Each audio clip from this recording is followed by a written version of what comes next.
And away we go. Yeah. Yeah. Yeah, yeah, yeah, yeah, yeah, yeah, yeah. Yeah.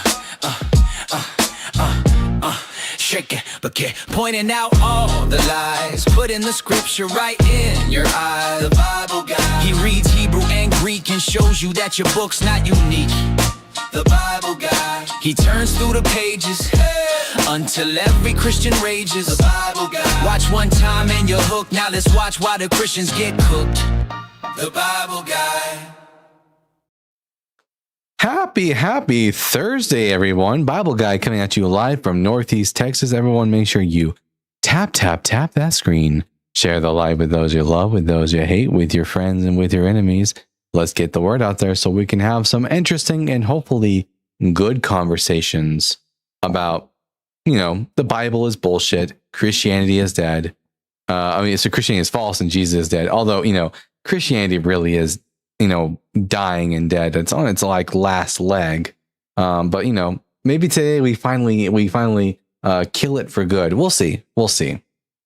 So everyone, tap that screen like Jonathan wanted to tap King David. Tap that screen like the Romans wanted to tap Jesus's hands with the nails. How are we all doing today?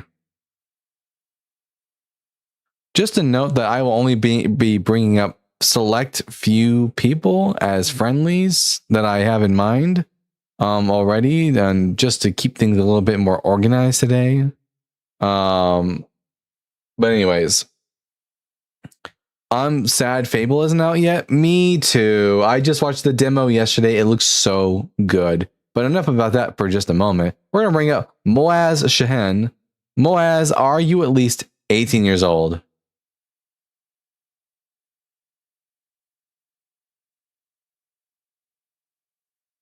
All right, and what pronouns do you go by? Which means the pronouns that you go by would be?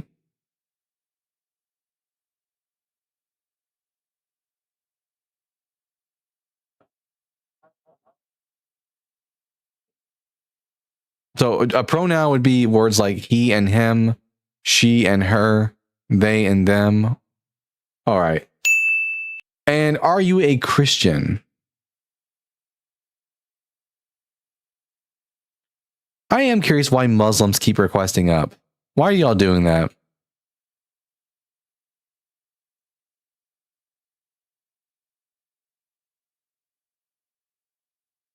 You know what? Fine. Fuck it. I'll allow it this time. Why? Okay. I don't believe in your God. Why should I?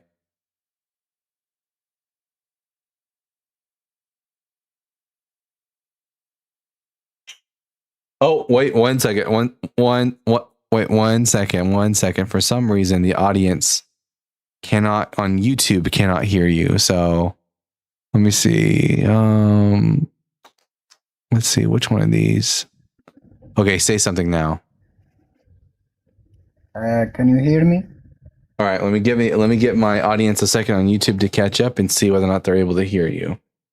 It's okay.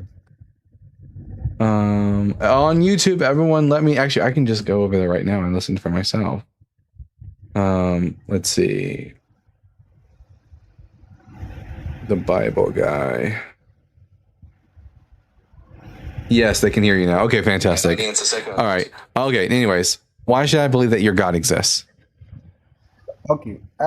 If I would start talk about God, I would talk about God existence first, then prove which God is the right God, like whether it's in Hinduism or Judaism or Christianity or Islam.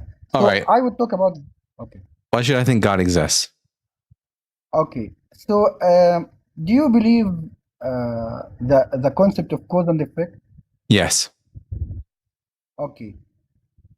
Where do you think the universe come from? I don't think it comes. I don't think it comes from anywhere. I think the universe has always existed. Okay. So if you were to enter a room, like an example, enter a room, and in this room you find a table. What do you think this table existed like forever and ever, or someone made it to be? Yeah, I know. I wouldn't believe that the table existed forever because I have exact examples and evidence that tables come into being, that they're formed by people. I don't have that though for the universe. Okay, so if you were, like, for an example, ignorant about that table came from tree and humans make table, if you were ignorant about this fact, would you say then that table came from nowhere? I couldn't make any sort of decision about the origin of the table if I didn't know anything about tables. But it Boaz, wouldn't follow change the follow fact. your own analogy. Man-made things are made by Man, what? man-made things, like a table, are made Yeah. by who? Who are made by who? It's in the. Man-made things are made by man. I'll give you a hint. The answer is in the word man-made. Man-made table things are made by. Man, By God. are you tracking? No, I'm not. I'm not good with English, so try to be like more simple. Okay, so tables are made by man. Yeah, Nature is made by nature. and this is why I'm saying nature doesn't come from nature. Like, You're saying that nature tables are comes made by from- people, so then therefore it follows that nature is made by the supernatural. But No, that I'm fails. Your own analogy fails. I'm saying if you believe in the concept of cause and effect, you wouldn't say that a tree. Oh, Come Moaz, from I just think there's an infinite series of causes and effects that go back forever with no beginning. Like how is that? Yeah, because you haven't given me a reason to think that it has a starting point. And according to science, the universe has a starting point. No. No. 68% of physicists do not believe that the universe has a starting point. Like, even for for the hypothetical argument, if I'm going for the sake of argument that universe doesn't have a start point, doesn't mean that the universe came out from nowhere. I don't believe the universe came out from nowhere. The universe has always existed. That's why I would say that it doesn't come out from nowhere. The universe has always existed, and it goes back forever into the past and forever into the future, and that there's an infinite series of causes and effects. So why would it change out of sudden of the blue? Like, why would it change? It went out of the blue because it has underlying causes that lead to the effect of the change. But again, if you going like by infinite regression, we wouldn't be here in the first place. Oh, incorrect. Not if all points in time are equally actual and equally real. It's just that our perception of moving through time is an illusion. Like, can you give an analogy? Like, I didn't get that. Have you ever heard of B theory of time? No. B theory of time is a position that is held to by the majority of physicists. And the idea within B theory of time is that all moments in time are equally real. That there's one eternal now, and all points in space and time are equally real and present. And we just sort of, there's an illusion that we're moving through time. But would you agree that hypothetical arguments and theories doesn't mean it's a fact? Like, for an example, It's not hypothetical. If someone making the theory, it's not B theory isn't a hypothetical. It is the result of like the result of like the what's the word I'm looking for, theory of relativity. That time and space are special relativity. Thank you. It's the result of special relativity being true. Well, I would say, based on what we see, would you agree that the idea of the universe like always existed doesn't make sense, since we believe in the concept of cause and effect? No, that doesn't follow. Because you can just have an infinite series of cause and effect within an eternal universe. Okay, I want to address this point because you keep saying infinite series of causes and effects. Yeah. If I'm giving an analogy now. So if there was a soldier have a gun and he can shoot with his gun a bullet until he receives a command from his supervisor. Uh-huh. And if we gonna go by this analogy you made with which is infinite regression, which the soldier needs a command from his supervisor, and his supervisor needs command from yeah, his but upper the supervisor. problem is that you're seeing time as if it's one event happening after the other, and that the future isn't real. And when the past is over, it no longer exists anymore. The only thing that exists is the present. But B theory of time would reject this. That the time that you shoot the bullet and the time of your commanding officer giving you the command are both equally real and equally happening. It's just that you only perceive the events in a linear fashion. So are you saying to me that the past and the present and the future actually happening at this moment now? Yeah, in one eternal Yeah, now. so Yeah, go ahead, Six. they're equally real. What we mean by that is, do you know how we would say that all places spatially are equally real? That like the place you exist in right now is equally real to some other place somewhere else on Earth, even if there's no one there to observe it. Like somewhere in the middle of a forest right now, that place actually exists, right? It's equally real as the place you exist in right now. Yeah, I get your point, but Right, but and we can travel to that place, right? So there can be some sort of traversal of a spatial dimension to arrive at a different space, and those spaces are equally real. What the B theory of time says is that all moments in time, given that time is a dimension, are equally real, even though we perceive them differently. And this is confirmed. The B theory of time is confirmed through what's called the relativity of simultaneity. It's a byproduct of special relativity. Give me a second, because I have like multiple questions about the B theory you guys talking about. Like, first thing, when you say it's a theory, it means like it's not scientific fact. That's first, incorrect. Question. Second question. Incorrect. Well, there's Moaz. For example, do you believe that atoms exist and they make up objects? Yeah. In science, that's called atomic theory. Do you believe that germs cause disease? Yes. That's called germ theory of disease. In science, theory means something different than when you and I use the word theory on a day-to-day basis. In science, a theory is the graduation point of an idea. Once what you're thinking of is the word hypothesis. Like you have a guess, an educated guess as to what something could be. That's a hypothesis. What happens is we make a hypothesis, we make observations, and we test those up, that hypothesis.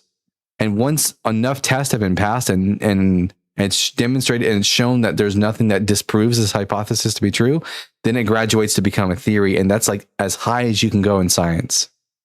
But again, like we have something called like the theory of evolution, but no way and it's a fact.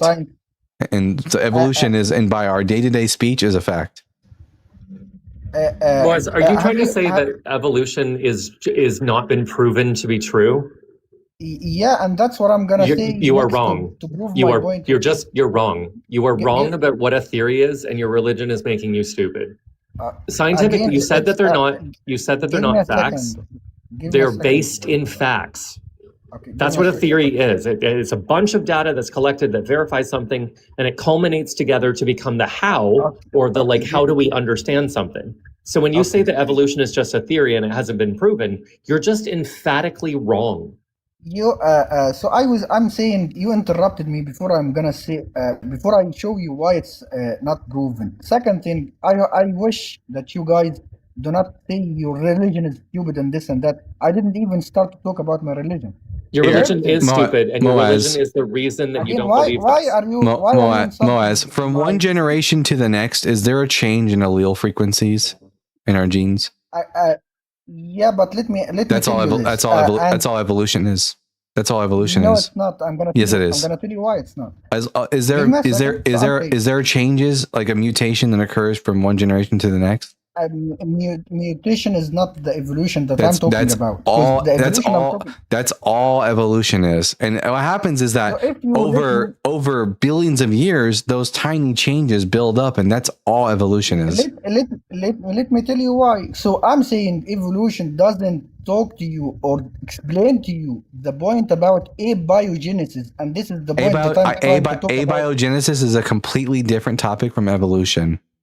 No, it's not, because Yes, it is. abiogenesis. Even because a god could magically, using magic, create the first life, and then evolution takes place. So evolution and abiogenesis are two separate like fields of study in science. Thank you for the galaxy. Abiogenesis still. Is it me or is it you? Yeah, breaking. Yeah, Dalton is breaking up. But Moaz, what was just said is that evolution and abiogenesis are divorced from one another. They're not they're not dependent on one another. Yeah, but I'm saying this: if abiogenesis, if it's been proven, it will show you then how non-organic things come to produce the first Moaz, thing, and then evolution starts. whether or not abiogenesis has been proven or not, which it has been proven, but whether or not abiogenesis has been proven or not doesn't tell me anything about the facts of evolution. Evolution would still be true even if abiogenesis wasn't true. Variation or mutation of some genes isn't the same meaning that I talk about evolution. Abiogenesis is not evolution. Evolution is not abiogenesis. You can pick one or the other to talk about. Okay, so let's get back to the main topic, which was the B theory, or what is it called? The B theory? B theory of time, also known as the block theory of time. Okay, so I'm saying this. Is there any I'm gonna say theory or science fact that say the past and the present and the future is not the same thing? Yes or no? They're all happening simultaneously. They're different points in space. They're like just like how, for example, here, watch, this moment in space right here is different from this moment, this place in space right here. These are two different places in space, but they both exist at the same time. The same is true with like points in time. All different points in time are equally actual, just like all points in space are equally actual, because space-time is a continuum. Like I'm in Canada right now, Moaz, right? But Tokyo is equally real, even though I'm not there to experience that. I'm not there to experience it. Yeah, but that's not like my question. My question was, is the present same as the past and the future? Like, it's not the same as in each point in time is its own point in time, but all these points in time are equally real and equally actual.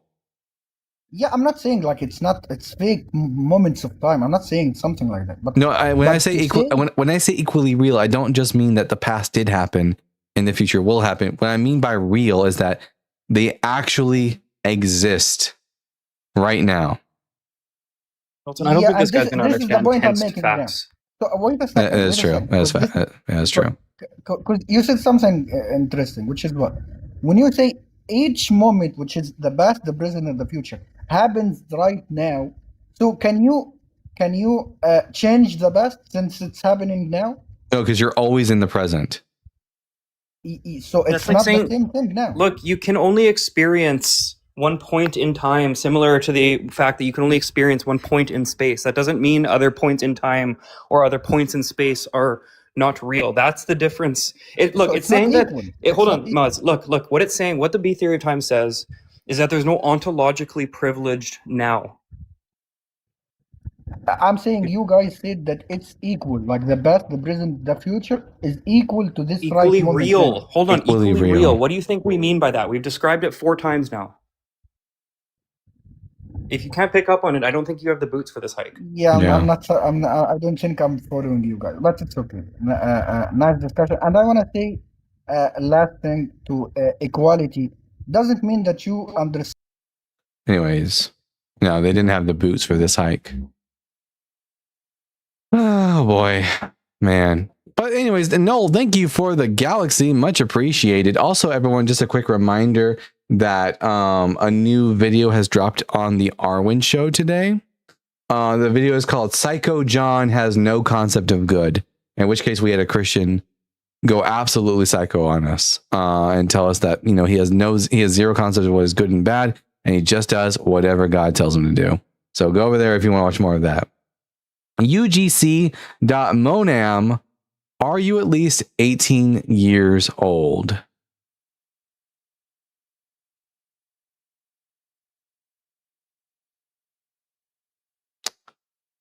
Give him a second to load in.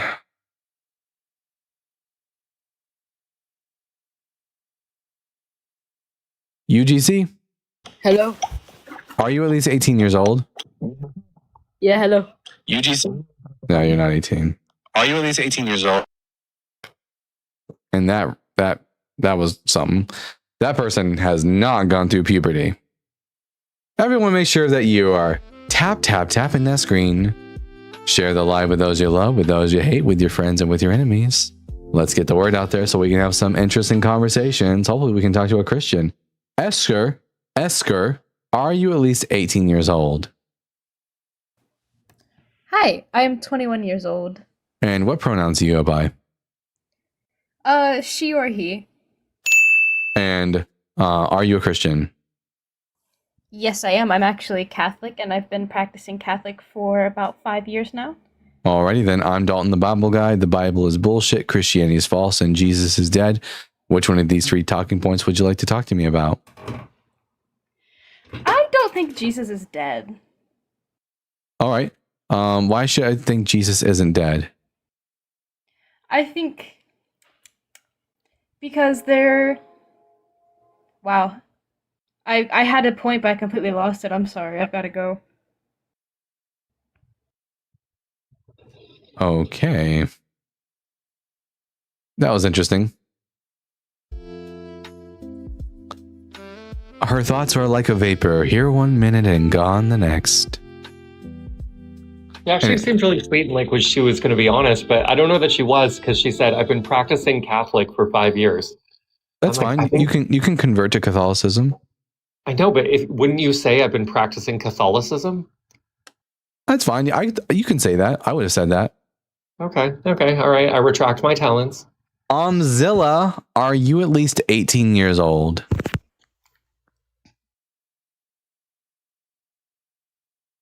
Zilla? I'm going to have to ask you to respond to me within the next 5 seconds, or else I'm going to have to drop you. 5, 4, 3, 2, 1. Marias, are you at least 18 years old? I'm 23. Also, Zilla, I know that's a lie because we could hear you typing, so don't lie to me. How old did you say you were? I'm 23. All right. And what pronouns do you go by? He, her. And and are you a Christian? Yes. All right. Can I also ask you what your pronouns are? He, him. Okay, I want to make sure I'm being respectful. I'm Dalton the Bible Guy. The Bible is bullshit, Christianity is false, and Jesus is dead. Which one of the 3 points on the board would you like to talk to me about? I guess I just want to go with the Jesus is dead part. All And right. I don't have I'm fine with people being atheists, and I love atheists. All right. I have, I say people don't live for 2,000 years. It's been 2,000 years since Jesus was alive. Therefore, Jesus is dead, unless you can give me another reason to think so. Well, I mean, you're not going to believe the Bible, so there's nothing I can really give you, but I do want to say that can be perceived as a little disrespectful. But What? that's all I did want to say. He's a dead guy. It's saying, He's a dead guy. I don't think he'd really care whether or not I'm disrespecting him. No, it can be disrespectful to Christians. Is what I'm saying. Not to. I don't care about that. I couldn't care less Do you about think that. do you think that people ought to believe true things? Yeah. So if people are out there, I don't know, saying the earth is flat or saying dinosaurs didn't exist or something, do you think that we should call them out and say, you're saying something, but what you're saying is not true? I mean, yeah, you should be like, hey, that's not true, but go ahead if you want. I mean, Sure. The Bible guy is not preventing any Christians from being Christian, but he is pointing out to them that their claims aren't true. So while you may find that disrespectful because you're like, but that's what I believe, you agreed humans ought to believe true things. That's fine. You know what? And I do want you to get opposition in here, because all I did want to say is that I wanted to just share that Christians should always respect atheists, because Christians should love everyone. So, Okay. just saying that for the people in the back who want to come up here and be disrespectful and be mean to people because they have a different point of view. Do you think Christians are loving? Not all of them. I mean, a very select few of them, actually. I don't think the majority of them are. I think they should be, but do I think that they are? No. Why do you think that they are not? I mean, I agree with Because you, they're not, but what's the just reason? to see what they do in history and today, it's just it's mean, it's disrespectful. I mean, I saw a Christian come up on one of my atheist friends' lives, right? And I was up there too. And the Christian was like, you're a whore, you're because you don't believe in Jesus, you're going to hell. That is so mean. And the reality is that the majority of Christians absolutely do that. And I've seen them do it. I mean, we can even look up different Christian creators who will do it, you know? Yeah. The problem is mostly Christian men. Yeah, definitely. I mean, I've seen some of the women go there too. I've seen like all different types of Christians do it. And it's just like, we need to Yeah. go back to the saying, pluck the log out of your own eye before you look at the stick in the other people's eye. How about we go back to that? Christians, take note. All right. Well, Marias, thank you for coming out. Thank you so much for having me. I'm gonna follow you. God bless you. And if you don't want me to say that, that's fine. I'm just saying that out of kindness. That's fine. Yeah, thank you so much. I can tell the difference between when a Christian says it because they mean it versus when they're just doing it to like crop dust us on the way out, you know? She wasn't trying to crop dust us. At Miko Makapo with the 5 Bible Guy gift memberships. W Miko Makapo. Thank you so much. And I can't wait to have all 5 of those people. Welcome to the Bible Guy Show. Make sure to take good use of those stickers. We got a Dan McClellan sticker, everyone. If you're one of the people who's like an official member on TikTok, or if you're one of the members over on YouTube, we got a disappointed Dan McClellan face in there for all the times you hear someone say something that's not biblical and is totally driven by their dogma. Drop a Dan McClellan face. All right. Period. Are you at least 18 years old? I haven't seen you for a month. Period. Are you at least 18 years old? Hello? Hello. Are you at least 18 years old? Yes. And what I'm pronouns? 18 years old. And what pronouns do you go by? He. And are you a Christian? Yeah, I'm a Christian.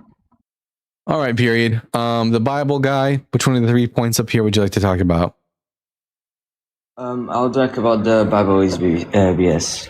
All right. The reason why the Bible is bullshit is because it contains anachronisms, scientific and historical errors, and internal contradictions.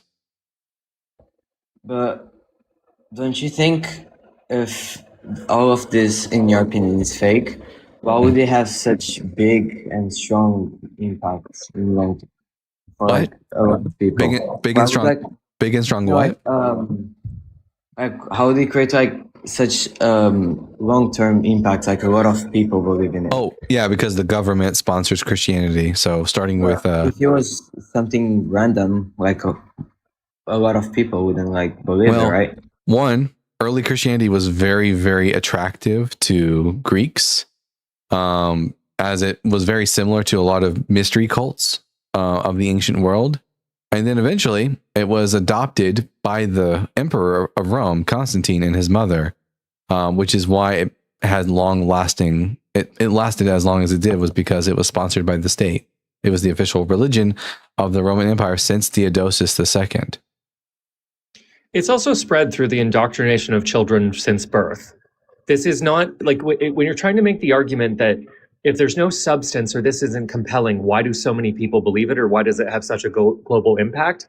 There's sort of this insinuation that people are coming to this belief through some sort of like intelligent means, through some sort of like detective work of figuring out what's true. It's not. You teach children if they don't do this, they will go to hell forever. So yeah, that's very compelling. It's the validity of this book is demonstrated by the fact that without indoctrinating children, this religion wouldn't exist. I mean, I think only for people to go to hell is by committing sin. And I know, like, you can do a sign sometimes, but Jesus will always forgive you. However, the Bible. I'm sorry. I'm every other word you're saying, I'm not hearing because you're very muffled. So Jesus is I don't know what what you're saying. Yeah, Jesus is what? I'm saying, to go to hell, how you guys were talking about, is because you committed a lot of sins, and I'm saying Jesus. Well, no, I believe in there's Christianity. there's only one reason why, according to Christianity, I'm going to hell. It's because I don't believe in Jesus, which sucks because like that means I'm being sent to hell for something I have zero control over. Also, I feel like you're entirely missing the point. The Bible guy walked you through why and how the spread of Christianity was advantageous.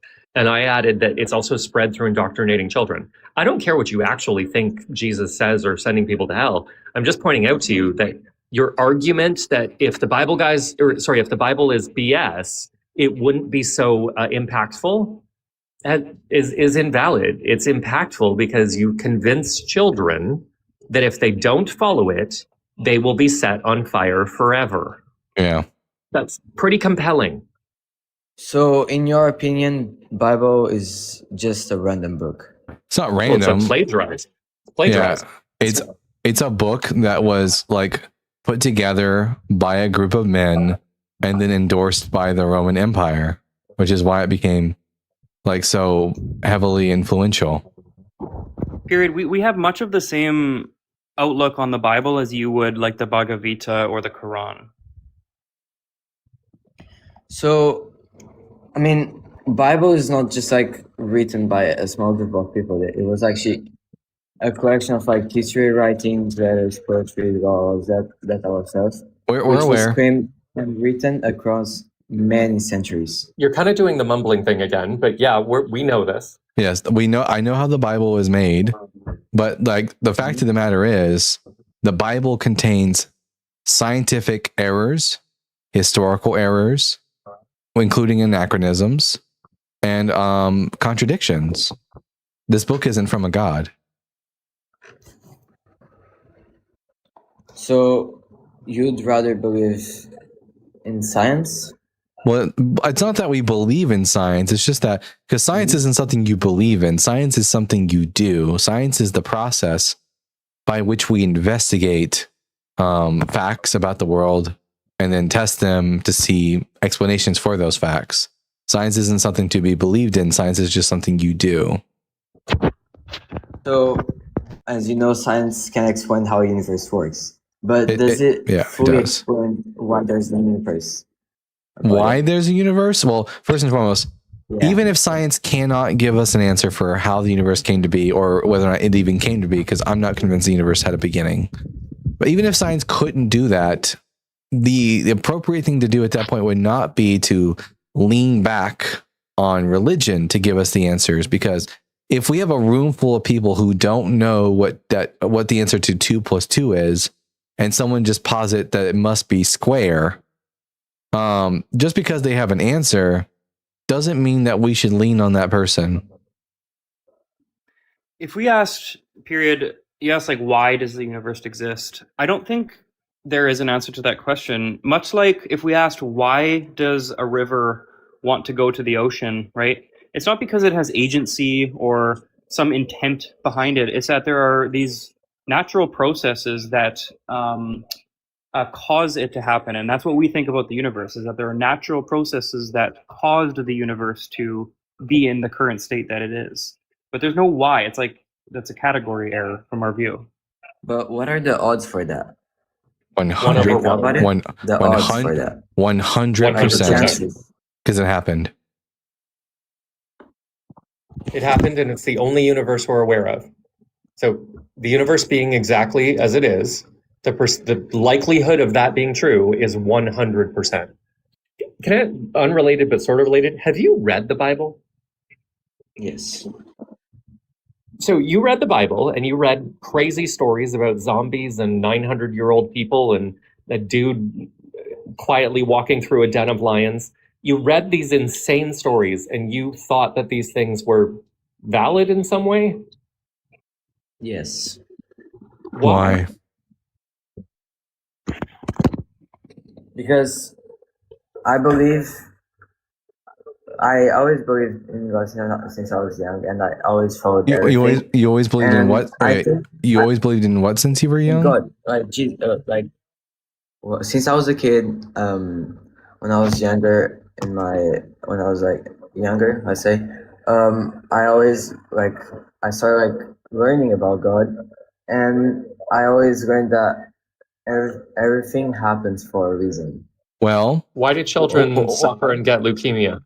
What's the reason? I mean, listen, there are reasons. We call those reasons causes, but they're not like reasons that are brought forth by any sort of divine agent. So like there's always a reason for why people get cancer. They spend too much time out in the sun.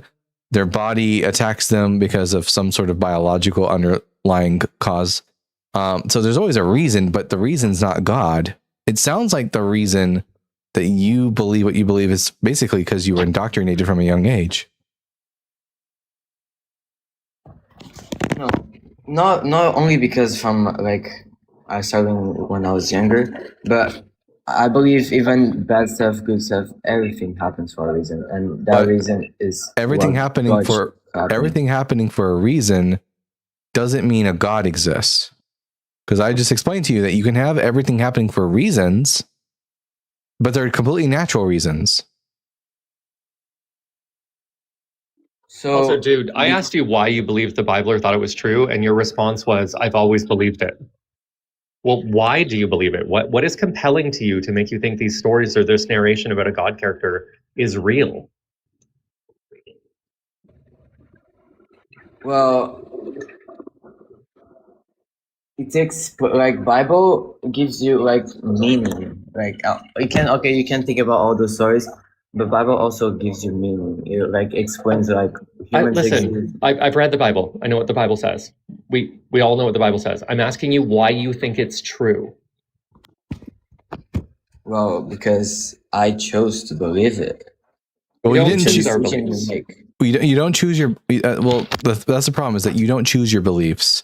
You're either convinced that something is true, in which case you'll believe in it, or you're not convinced, in which case you can't believe in it. So you were convinced somehow that Christianity was true, and as a result, you believed it. The question is, what convinced you? Is it just that you heard that everything has to have a reason, therefore you believe that God exists? Is that really the only or best reason why you believe in God? Sorry, can you repeat your question? You basically, the only way you believe things is because you're convinced of them. So the question is, what was it that convinced you that this book was true, especially when it is filled to the brim with problems? Unless you're just not aware of the problems with the Bible. No, I believe it's true because the Bible gives you a lot of information, the meaning of everything. Does the Quran? Yeah, the Quran does the same thing. It makes claims about the origin and meaning of life. But just because someone gives you an answer, does that mean that the answer is necessarily correct? I believe so. No, because if you ask someone what's 2 plus, if you're in a room with people and everyone's asking the question, what is 2 plus 2? And someone goes square, well, that's an answer. Should you just follow them because they gave you an answer? On that way, no. Well, it's that way. That way is the same way that you are being presented with religion right now. You asked a question, what is the meaning of life? And then someone gave you an answer, and now you just follow it without investigating whether or not that answer is correct or true.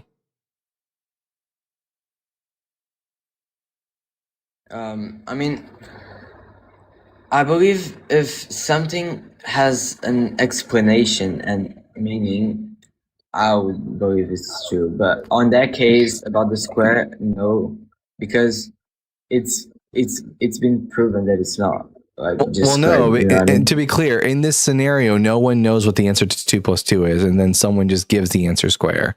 Just as in this scenario, you might not have an explanation for the origin of life, and someone comes along and just makes up an answer, and you just believe it. How do you know that their answer is correct?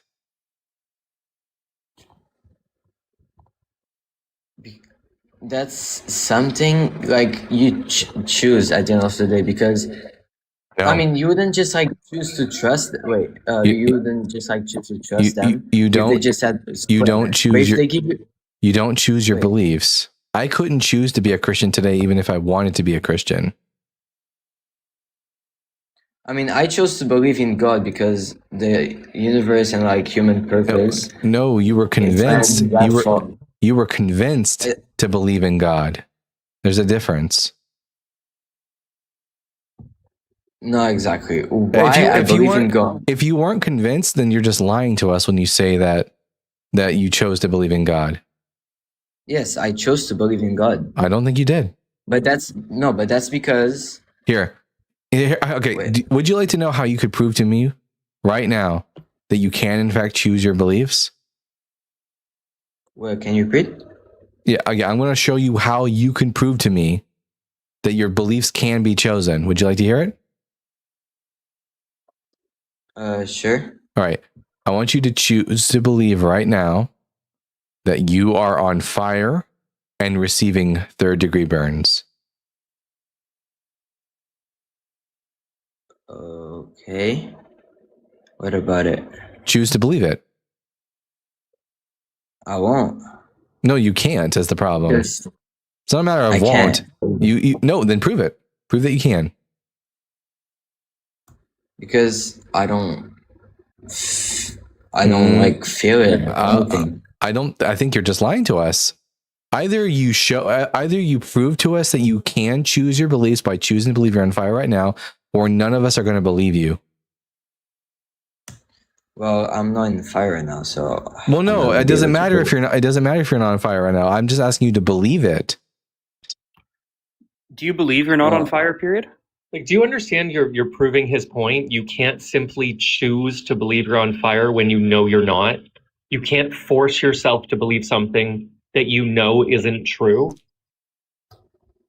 Are you following? No. For me, I chose to believe in God because If you You chose didn't. to believe in God, then choose not to believe in God. Do it right now. Just decide that you no longer believe in God. Well, you see, I don't like that. Oh. I don't like that challenge because he can just lie to us, which is why I do the fire example, because he can't lie to us about that. If you believed you were on fire, you would be screaming. Yeah, Right? you would be hanging up the call right now and calling 911. So either prove to us you can choose to believe you're on fire, or we're just going to call bullshit and say you cannot choose your beliefs. Well, I can't just tell you that I'm on fire because I'm not. However, this is a different thing. Well, right? no. By saying What? I'm not, you're showing us that you don't believe you're on fire. Because if you believed you're on fire, you wouldn't say, oh, I can't do that because I'm not on fire. You can't relate religion with fire. I can. It's not the same. Because again, you're just saying that God exists, even though we don't have any evidence for it. Just as you currently are saying, I can't say I'm on fire because you have no evidence that you're on fire. That's the point. You cannot believe that you're on fire right now because you don't have evidence that you're on fire. Well, I still keep my opinion. It's too completely. Your opinion's wrong. Your opinion's wrong. And we can all see that. You're showing us that your opinion's wrong. No, I'm just saying I'm not on fire, but religion is something different. Like you chose to not believe. And your God doesn't exist. Just as the fire doesn't exist, neither does your God. So what makes you think it doesn't exist? Because you've given me no reason to think it exists. Well, you read the Bible yourself. The Bible and is the reason I don't believe in God. So you chose to not believe in God. Nope. I did not choose to not believe in God. I was unconvinced of God's existence because of the Bible. I didn't make a choice once. I read the Bible. I tested his claims. And when those claims did not lie, no sticks, yeah. And when those claims did not correlate with reality, I had no choice but to cease believing in the Bible because I wasn't convinced anymore. I mean, I understand where you're coming from, but I don't think you do. Well, I do, because you just told me.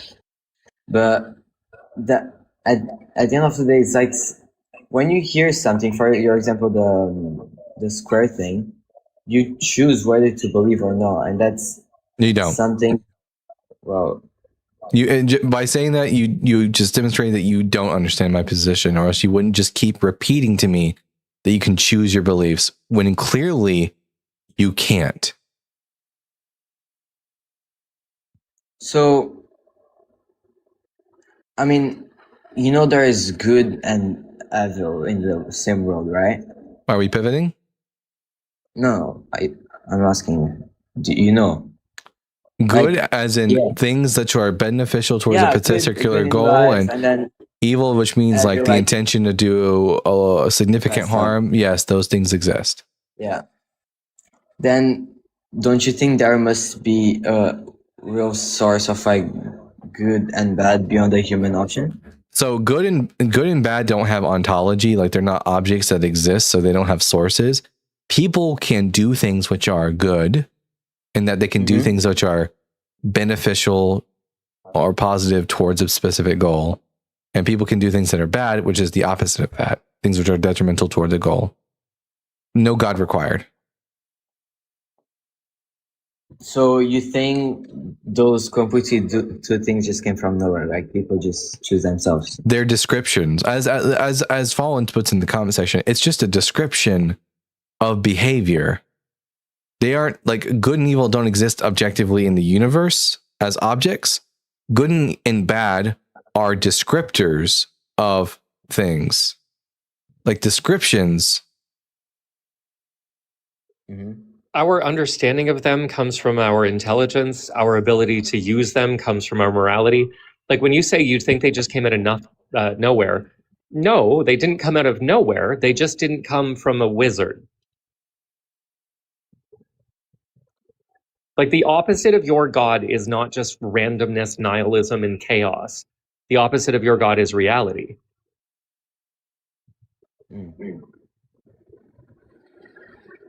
Wait, so just a quick question off topic. What, for you guys, what happens after death? What do you guys believe on? Probably the same thing happened to me before I was conceived. So, do you believe there's what? Tell me exactly. Like what was it like for you before you were conceived?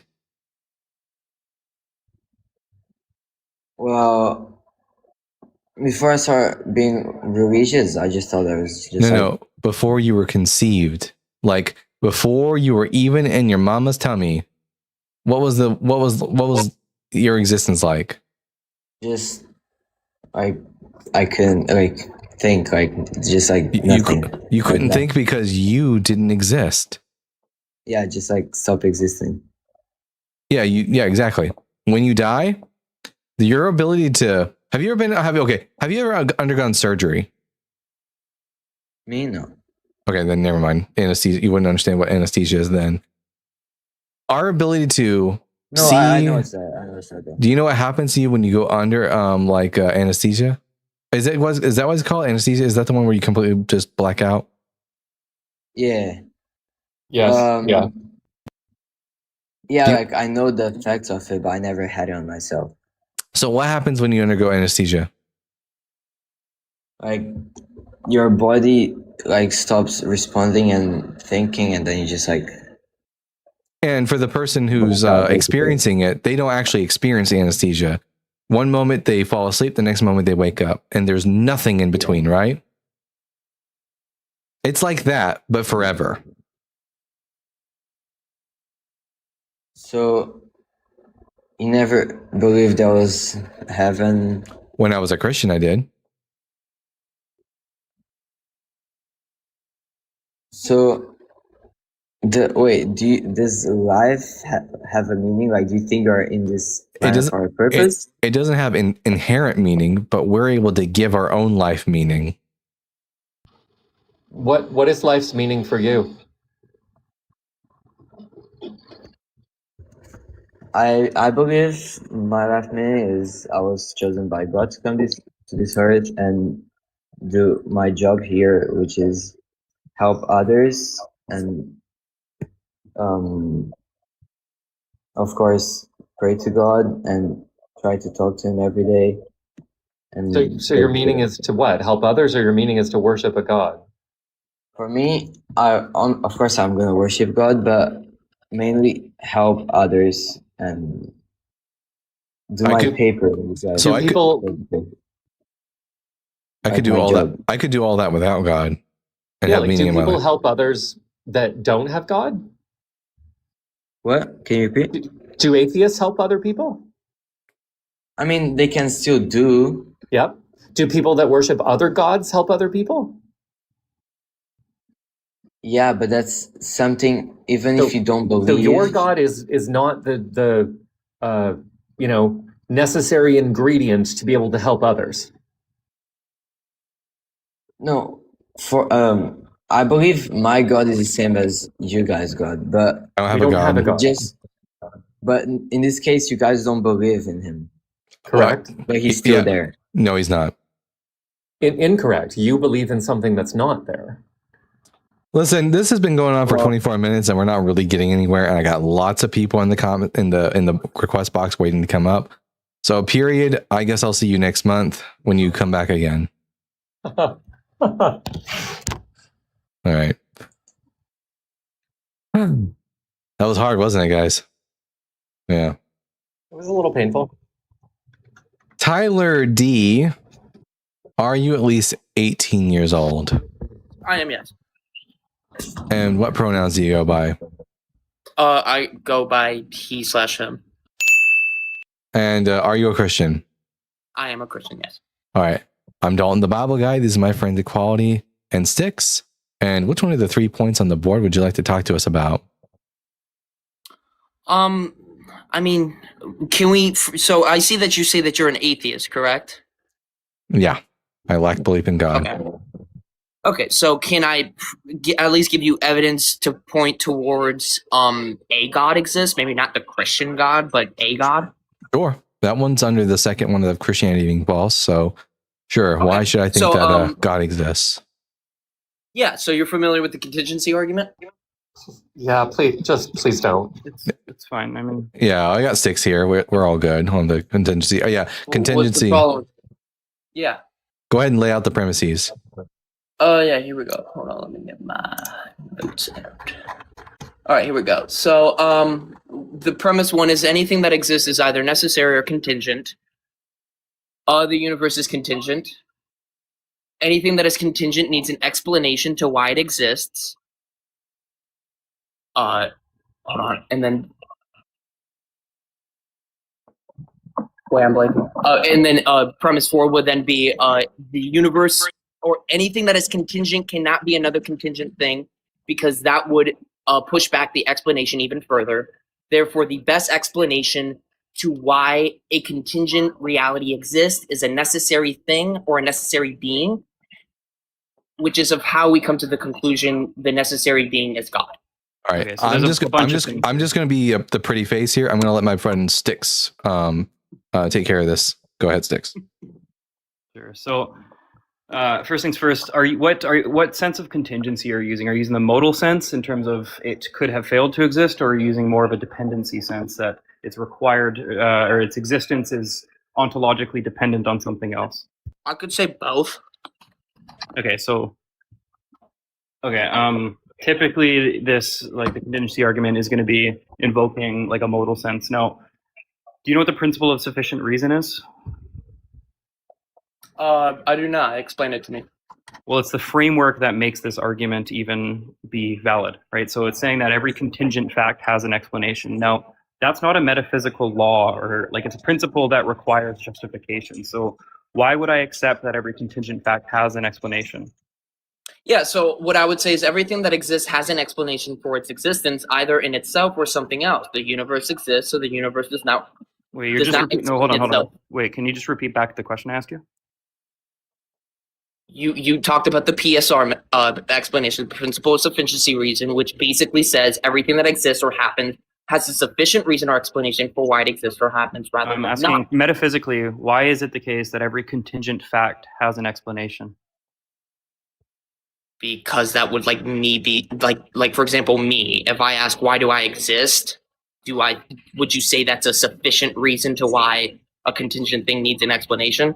Hold on. Well, why can't I just assert that there may be facts that are brute or brute contingencies? So you're saying that the universe could be brute. Correct. So here's the thing, though: the universe, like I said in my premise, is not necessary. Wait, what's Or the not. argument for that? Because it appears contingent. Wait, well, that's just restating the claim. How do you know that the universe is contingent and not just brute? Because the cosmologists and scientists have clearly stated that it appears more contingent than necessary. Simply not true. Just to be clear, that's a philosophical question that's not justified by empirics. When you say that the universe is contingent because it appears so, you're invoking a philosophical perspective on its ability to not exist. Now, that's not a question. So explain to me how Hold on, it's hold on. necessary. Just calm down. So that's not a question that cosmology or empirics asks. The Okay, question so about whether or not the I universe could have the fail answer to for that. exist Well, is not within the scope. Tyler, of you empiricism. have to let Styx finish what they're saying, and then you can respond to what Styx says. Go on, Styx. No, the universe being contingent is just to say that the universe could have failed to exist. That's not something we can use induction or abduction or deduction to show. That's an assertion you're making that it is contingent. And when I asked you, it's because you said it appears so. Now, I'm asking, given that the universe could be brute, right? What's the argument that it is in fact contingent? Like I'm I not just asking you said, to restate there your are claim. things in the universe that are different, it's changing, and it's expanding. The universe is expanding, correct? Yeah, that has nothing to do with whether or not it could have failed. Yes, it does. To exist. A necessary thing could not change. Wait. What's the argument? Well, first of all, I'm not saying necessarily that it's necessary, right? I'm saying that it's brute. Do you know the distinction within modal language between necessary, contingent, brute? Do you know what those terms mean? I feel like they equal each other in my. You think What is the necessary and distinction? contingent equal each other? You think necessary and brute and contingent and brute are all the same thing? I would take it as that, yes. Well, that's maybe why you're so confused. Brute just means it's a fact that doesn't have some explanation. Contingent means it could have failed to exist. Now, what's the argument that the universe could not be brute insofar as there's no fact explaining why it exists, right? But contingent insofar as it could have failed to exist. That's called a brute contingency. What's the argument that the universe could not just be a brute contingency?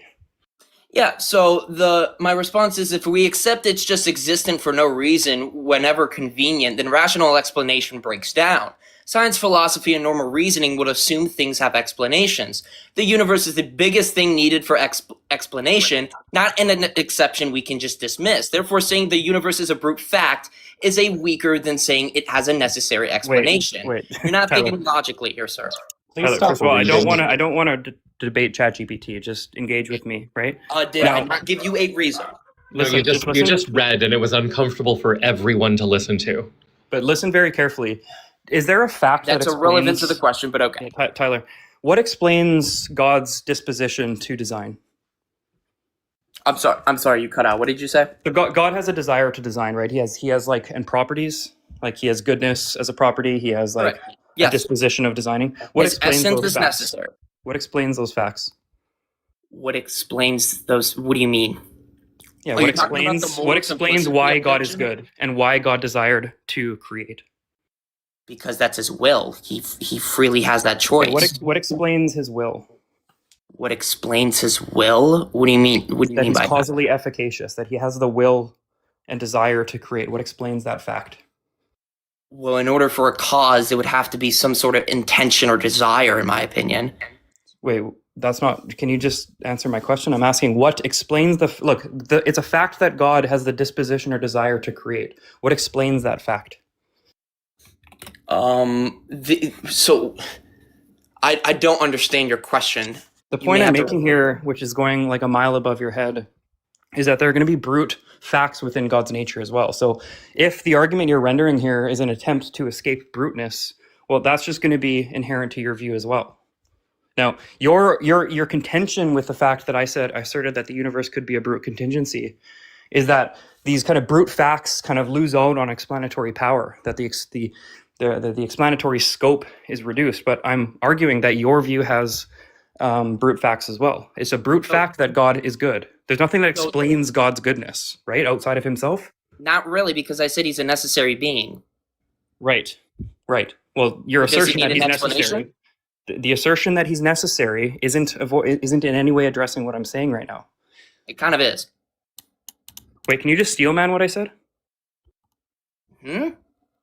I said he's a necessary means. Can you steel man what I said? He cannot fail to exist independent. He does not depend on anything. I'm not asking you that question. I'm asking you to steel man. And powerful. Listen, just calm down. I'm asking you to steel man what I said. His nature does not need a cause, sir. Tyler, you implying that it's a brute fact is a complete red herring. Tyler, calm down. Lock in. I'm asking you to steel. Do you know what a steel man is in a dialectic? Steel man? No, I don't know. Explain. I'm asking you to recapitulate my position to make sure that you understood my contention that I'm levying. Yeah, you're basically saying God needs an explanation for his nature, and that's not what I said. This is why I just need you to look. Okay, I need you to take a deep breath. Tyler, you need to take a deep breath because you're not even tracking what's being said. Right? And it's because you're off your script for once and you don't know how to deal with it. So I just need you to lock in and answer the questions I'm asking you, okay? Okay. What explains the fact that God is good? What explains the fact that God is good? His will to do good. He technically is good. That's what we say. Right. That's the fact that he's good. I'm asking what explains that fact. Is there something extrinsic to God that explains why he's good? The external effect of what he does with his will.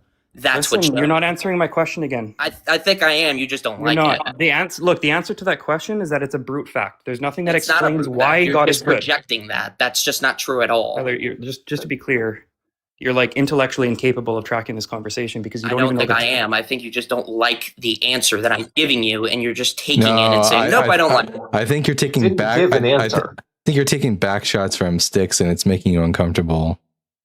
All right, so we're making. And also, to be clear, you didn't give an answer.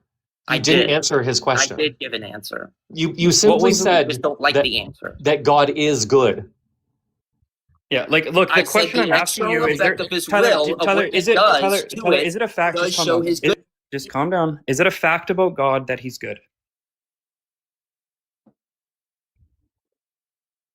Is it a fact about God that he's good, Tyler? You have to come with me. Is it a fact? Not, I mean, in the pretense that he's necessary. I mean, I don't need an explanation. I'm not asking if he's necessary or contingent. I'm asking, is it a fact about God's nature that he's good?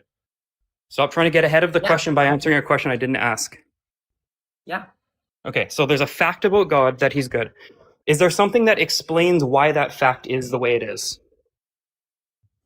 In the presupposition of God is good by nature. It's by his nature. Okay, so he has a nature that's good. That's just repeating that he is good. I'm not asking if he's good. I'm asking what explains that he's good. So, like I just said, his will and his actions that he does could show his source. I'm not asking what he does with his will, Tyler. Again, you're trying to avoid the question. You're asking, show me proof. The evidence is what he does. Tyler, look, I'm not asking what he does. I'm asking what explains the fact that he's good. That he created the universe. That's not answering the question about what. Look, you're honestly like extremely confused, which is why the necessary foundation of reality itself. You're philosophically incompetent. Please stop going back to the script. Just stop going back to the script instead of answering his question. Do you understand the question he's asking you? It's pretty simple. You're making a statement that this thing is true. God is good. God's nature is good. The source. So don't repeat it. Don't use other words to repeat the same premise. answer what informs that he's good. How do you know that he's good? What qualifies you said that he's every good? fact, Tyler. It So, okay, requires so an explanation. Tyler, just calm down. You said every fact requires some sort of explanation, right? Every contingent fact. Yes. Okay. Now, given that God does not, like, it's not analytically true that God has to be good, right? What explains the fact that he is good? When did I say that? What? I'm saying it, moron. Lock Yeah, in. I didn't say that. So you don't think you're that God is saying that good? he's good. You're not explaining what I just said. I said God is necessary in the pretense that I'm not he doesn't asking need if an he's explanation. necessary, dumb fuck. Listen. I'm not asking about the modality between necessary and contingent. I'm asking what explains the fact of his goodness. The Bible. That's, oh my God, this guy's brain dead. Okay. The Bible. Tyler, do you know the difference between claims and evidences? The evidence is what the Bible shows. Well, the Bible doesn't give us good reason to think God's good. Yes, it does. No, it doesn't. Okay, to be clear, I'll ask you if this is good. You let me know if this is good. Yeah. Causing an innocent woman to be raped. That's a red herring. Nope, not a red herring. I'm asking if that's a good thing. That's a red herring. Nope, not a red herring. How is that a red herring? Is it good to cause an innocent woman to get raped? It's not a red herring. Yeah, no, it's not good. But I already know what you're going to do. You're going to go to Deuteronomy. And Nope, you're going to say that. not Deuteronomy. We're not going to Deuteronomy. Okay. Whatever verse that you're going to say, you're going to. How familiar are you with the story of King David? Yeah, I'm pretty familiar. Yes, and All right. Nathan tells him that the justification of what he did, which was where he impregnated another man's wife. He was justified by his actions and what he did. And therefore, he my question is, what did David's concubines do to deserve to get raped? They weren't raped. That's your presupposition. presupposition. No, it's not a presupposition. I can demonstrate that they were raped. That's the red herring. What is the according to the law of Moses? What is the punishment that is received for a woman consensually sleeping with another man? Out of wedlock is not out of wedlock. Like she's married and she consensually sleeps with another man who's not her husband. What is the punishment for that woman? The man must marry that woman. No, the man doesn't marry the woman if she's already. Yes, he does. No, let me try again. That you're thinking of Deuteronomy 22, where if a man rapes a single virgin woman, he is forced to marry her. The question is, if a woman is already married to a man, okay, and then another man comes up and rapes her, not rapes her, another man comes up to her, seduces her, and the married woman consensually has sex with another man who is not her husband, she is married already, what happens to that woman? The man has to marry her. No. You're saying just projecting. Are you saying to me that if there's a married woman who consensually sleeps with another man, that now that she has to marry the other man and she leaves her husband behind? Or does she have two husbands? In the sense, if she had an affair, the other man does get a divorce, and then the other man has to marry the woman. Show me that in the law of Moses. Go ahead. Book, chapter, verse. Deuteronomy 22. Deuteronomy 22 doesn't say anything about a married woman marrying another man. No, it doesn't. Yes, it does. Show us the verse. Tyler, that is about a woman getting raped. No, it is not. I will pull up the verse right now. I will pull up the verse right now. This is so. I don't care about the translation. You pick. Oh, but it should be because we have to understand context. Pick the translation. King James Version. King James Version. That's fine.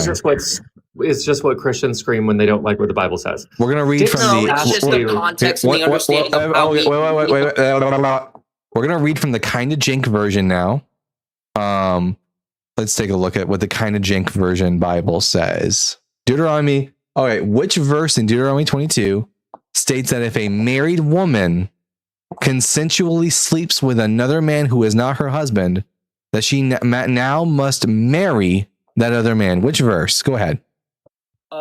Verse. Hold on, let me get the full context. Verse 27, I believe. Verse 27. All right, let's take a look at that. We're not going to start in verse 27. We're going to start in verse 25. Oh wait, But- sorry, but no, if a 28, man- 28, my fault, 28. If a man meets a virgin who is not engaged, which is not betrothed. yeah, in other words, I'm not talking about a woman who's not, I'm talking about a woman who is married. What happens to a woman who is married if she consensually sleeps with another man? Then the woman will then be justified. No. What happens to her? What is the punishment? You get stoned. Stoned. Okay. What happened to David's wives when they slept with Absalom? Did they get stoned? Because they weren't the one doing the affair. Wait. So they didn't do it consensually? Wait, what? You just that makes no sense at all. You Sir, have zero. what You have. just You said have. the presupposition. You have no Do reading you have comprehension, any do idea you? what's happening right now? Are you just like walking into a wall? Have you ever heard the phrase "it takes two"? Have you ever heard the phrase "it takes two to tango"? Adultery is never a one-person job. If adultery happens, if a woman sleeps with another man, I'll just tell you the answer because you're too stupid. If a woman sleeps with another man who is not her husband, they are put to death. Do you remember the story of the adulterous woman? John chapter 8? If the man has an affair, No. not if the woman. It's if the woman has the affair. No. Yes. You want me to pull up the Bible verse? Want me to pull up the Bible verse? Let's see it. I would love to Let's see. it.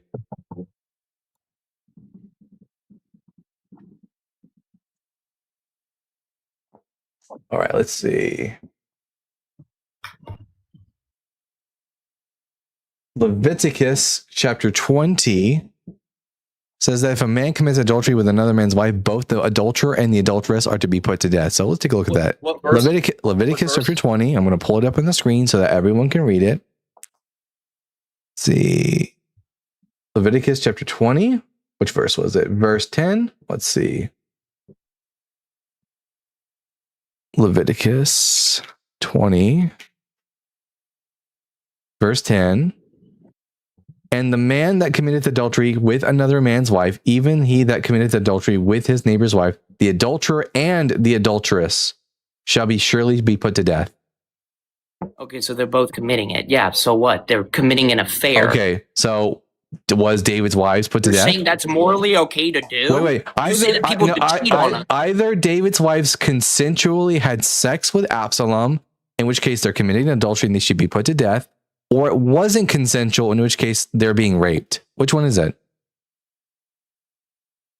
So number one, there's no projection about it saying they raped. Either the women, the women either consensually slept with the women either consensually slept with Absalom, or it was non. Those are the only two options. It was either consensual or non-consensual. Which one was it? It was consensual. And what happens to a woman who consensually commits adultery with another man? In the pre-context that the woman wasn't having an affair. This is an affair. If it's consensual, it's an affair. What happens to them? King David though was. That's the pre-context of which. No, there's nothing in the Bible says You're that trying if the first husband commits an affair, that the other woman's allowed to commit an affair. That's stupid. Now, the Bible says if a man and a woman commit adultery together, what happens to them? Sorry, you cut out. If a man and a woman are both found guilty of committing adultery, which if David's wives did this consensually, it would be considered adultery. Because David already had an affair. Doesn't He matter. cheated on his It wife. doesn't Yes, matter. it does matter. It doesn't matter. What are you saying? Wait a minute. Are you saying that a wife, the woman, gets off scot-free for committing sin if the husband already committed sin? The woman never committed sin. That's Yeah, she did commit sin if she slept The with woman another never- man who, if she sleeps with another man who is Does it not say her where- husband, if she You're not sleeps, letting. if she sleeps with another man who is not her husband, that is a sin. Does the Bible say it's a sin to sleep with someone who's not your spouse? Completely red herring. It's not a red herring. You Stop don't using even- stop using debate terms you don't don't know the meaning of. Now, if a woman sleeps with a man who's not her husband, is that a sin?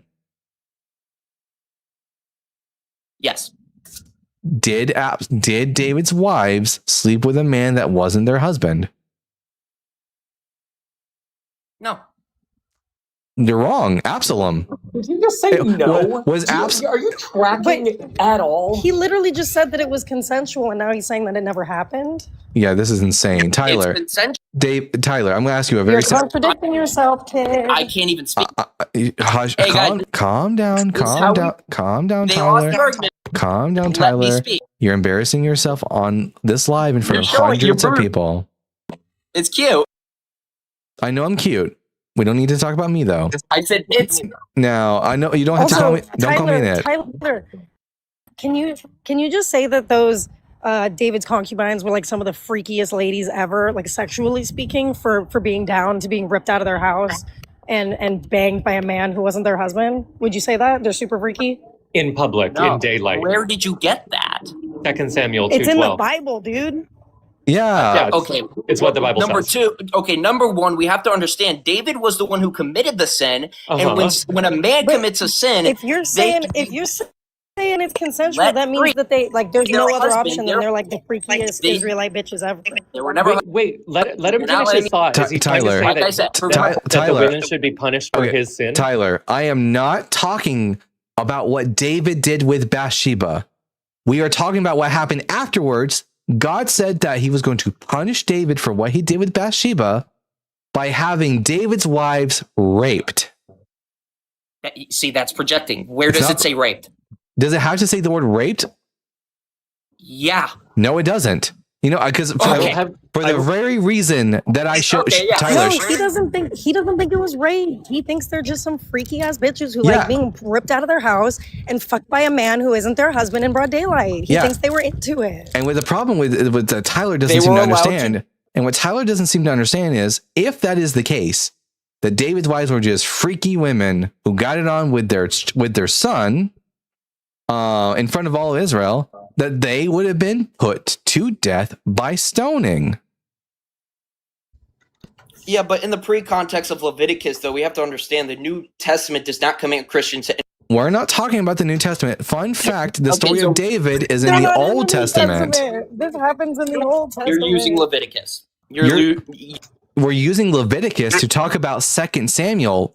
Hey, a question, Tyler. 2 Samuel, is that located in the Old Testament or the New Testament? Yeah, it's in the Old Testament, but I'm saying All right now. So would David's wives It be doesn't really- under? Would David's wives? I'm not asking about whether or not doesn't apply to me. now. I don't care about whether or not you think now it would be fine. To stone people. Well, We're asking kind of. about whether or not God is good for causing these innocent women who did absolutely nothing wrong because they were raped, and we know they were raped. Why? Because they were not stoned to death. It's really simple, Tyler, but you're having such a hard time tracking. I don't think it's so much that you're having a hard time tracking as it is that you don't want to face the absolute repercussions of the obvious implications of David's wives being raped for something they didn't do, because it makes your God look like an absolute fucking dickhead. But I'm going to start over. We're going to start over. Okay. Question. If a woman, I'm going to do this only one more time with you, and hopefully you can track the conversation. I'm being very generous right now. If a woman consensually sleeps with another man that is not her husband, what happens to her? She gets stoned. Okay. Did David's wives consensually sleep with Absalom? Yes. Were David's wives stoned? No.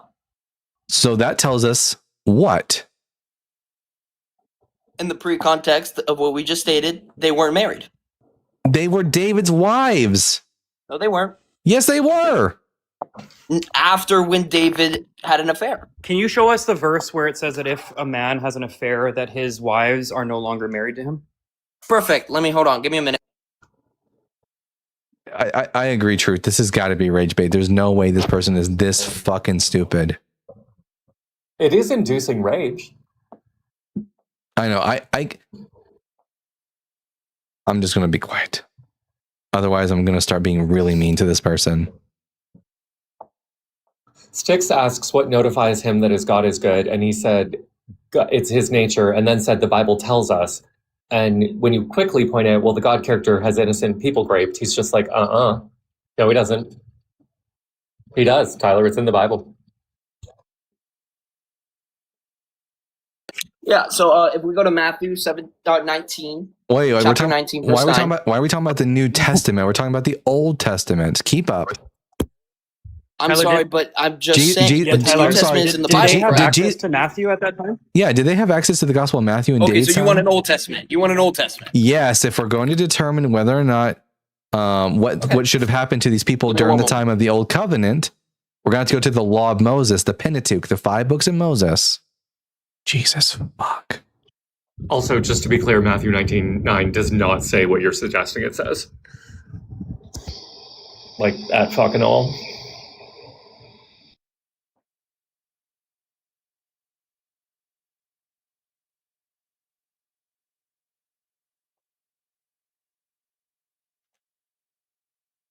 Yeah, okay, so if we go to Deuteronomy 24, chapter 24, verse 1 through 4. Uh-huh. Let's go. Deuteronomy.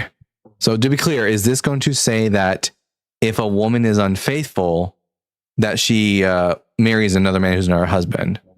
No. This is of where if a man Oh my God! has an affair, I'm the not. woman is allowed to leave. That's the whole. That's literally what you asked me.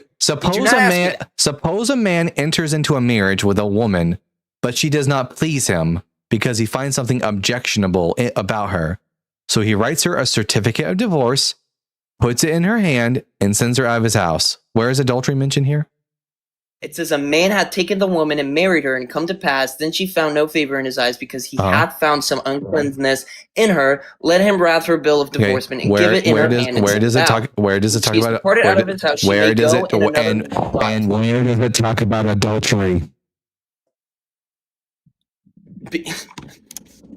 This is pathetic.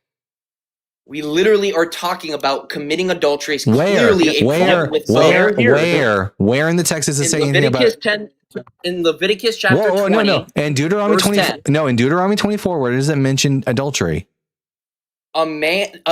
And the man that committeth adultery with another man's wife, even he that committeth adultery with his neighbor's wife, the adulterer and the adulteress shall surely be put to death. No, in Deuteronomy 24, where does it mention that the man who's divorcing his wife is divorcing her because she committed adultery and therefore she can go marry someone else? Well, clearly in Leviticus 10, it clearly states that Leviticus if a man 10 is a complete. adultery, Leviticus 10 doesn't mention anything about divorce. divorce is clearly stating if a woman isn't up to the standards of what the man wants or what the man needs, and the standard is not adultery. One of the standards is adultery, I would say. Tyler, If a woman, I want so to you're ask, telling me what is wrong with you? But the answer's obvious. Religion. it's okay. Religion is wrong. Okay, so with I you. can. This just proves my. All right. This just proves. Tyler, you're too dishonest. I'm done with you.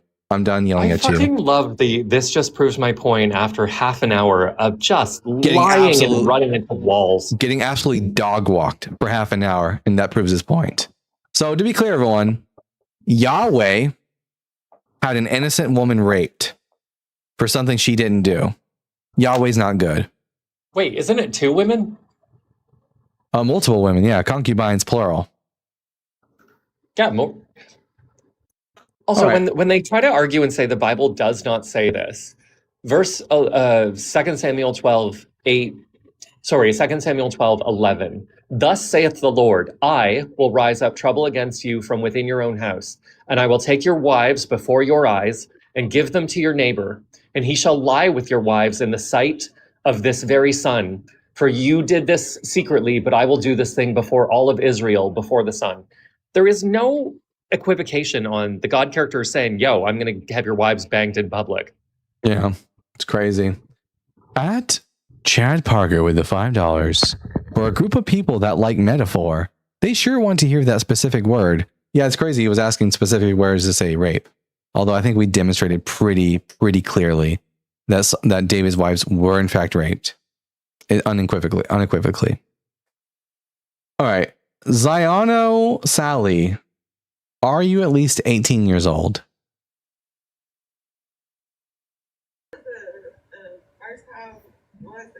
You got to get a lot closer to the mic.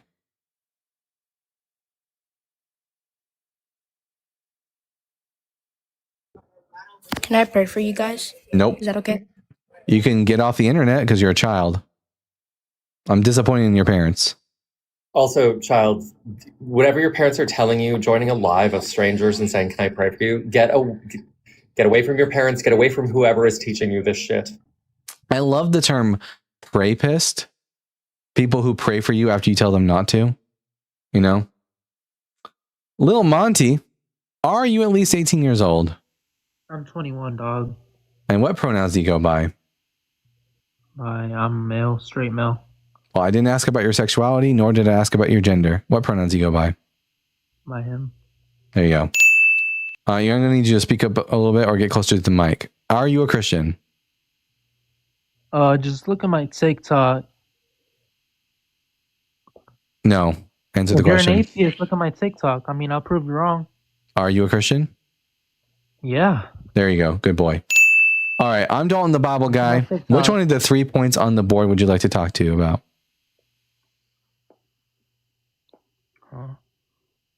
Just look at my TikTok, bro. I don't give a shit.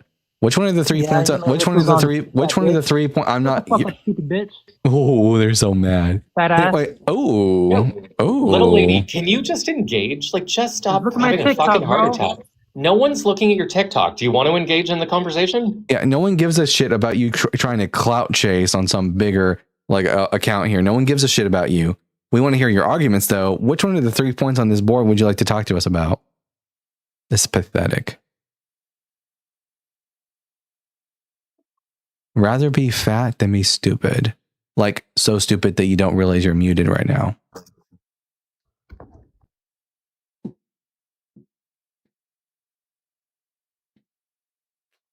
I'll give you until the end of the Jeopardy theme song to figure out how to unmute yourself.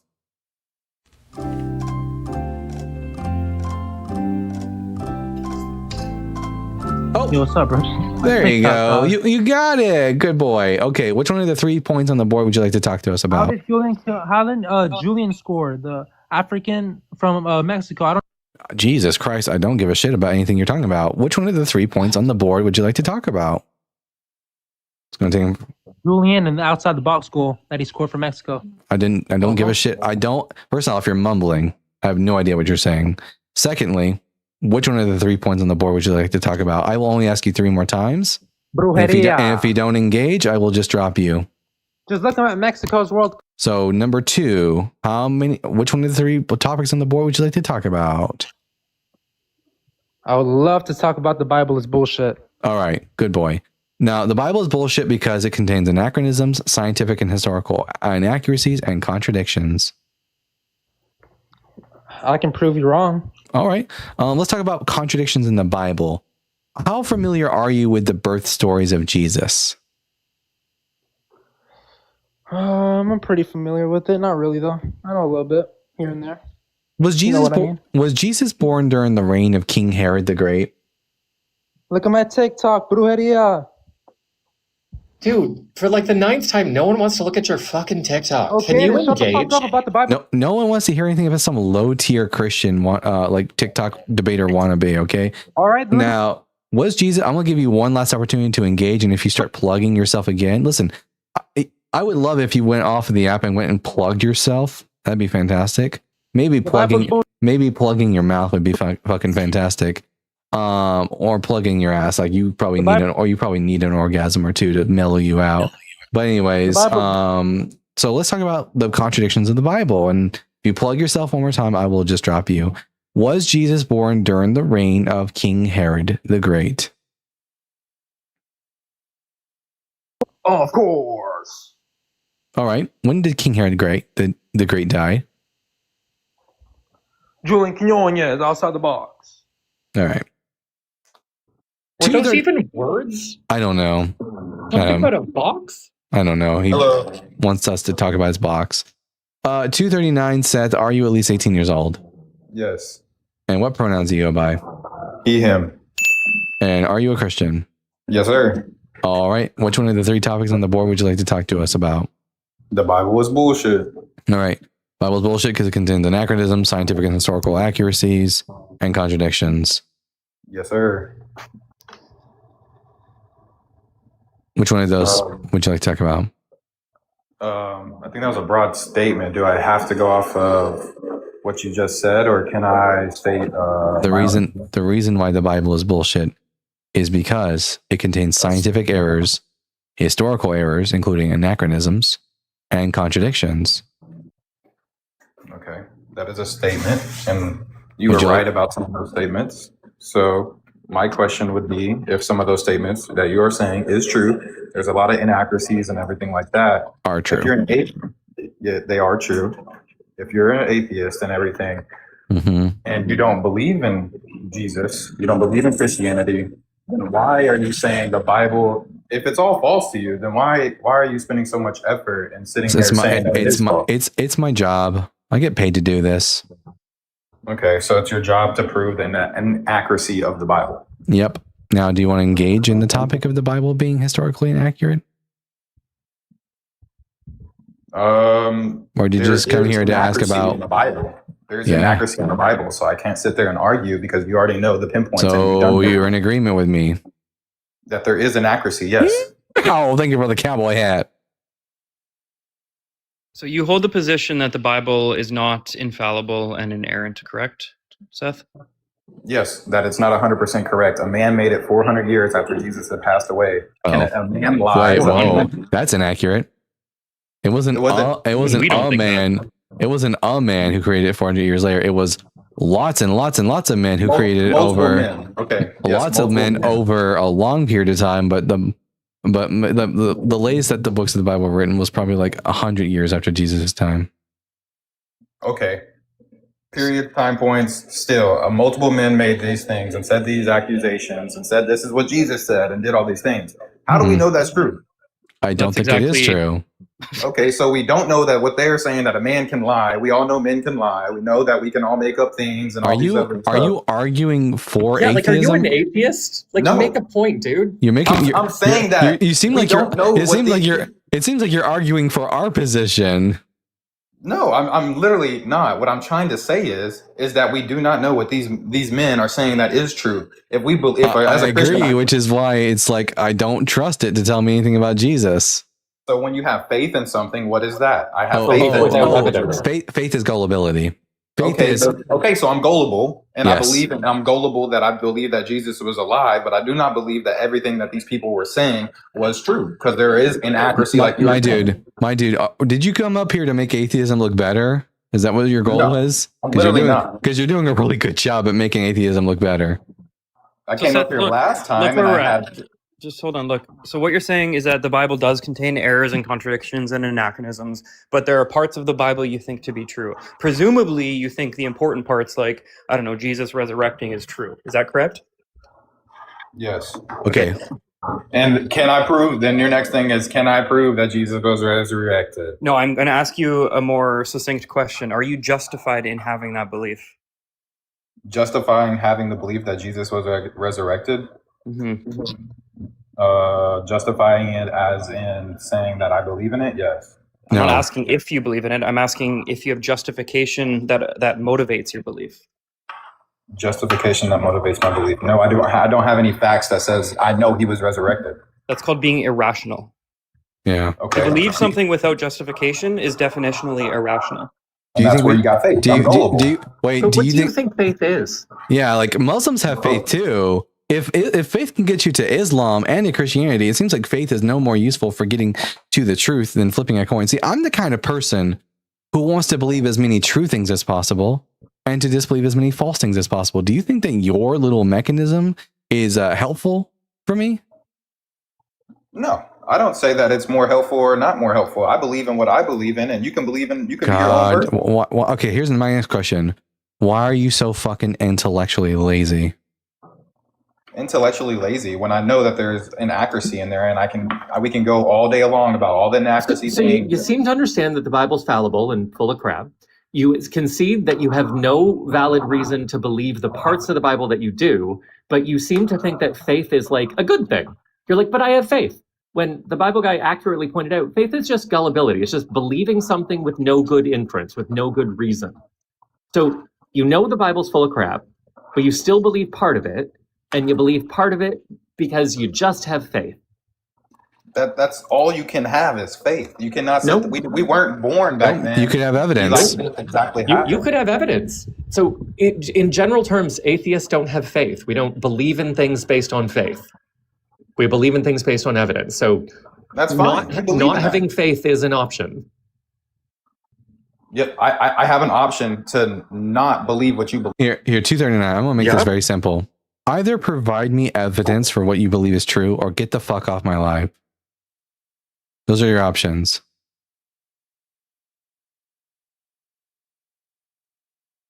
You can boot me off. All right. I'm so over it. Also, is he an atheist? It sounds like an atheist to me. The way he was arguing, he made really good arguments for atheism. All right.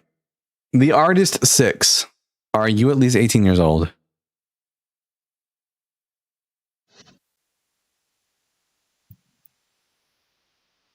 Hey, what's going on, man?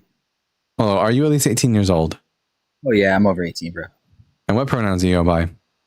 He, him. I am. And then, are you a Christian? No, I'm not. I'm actually an atheist.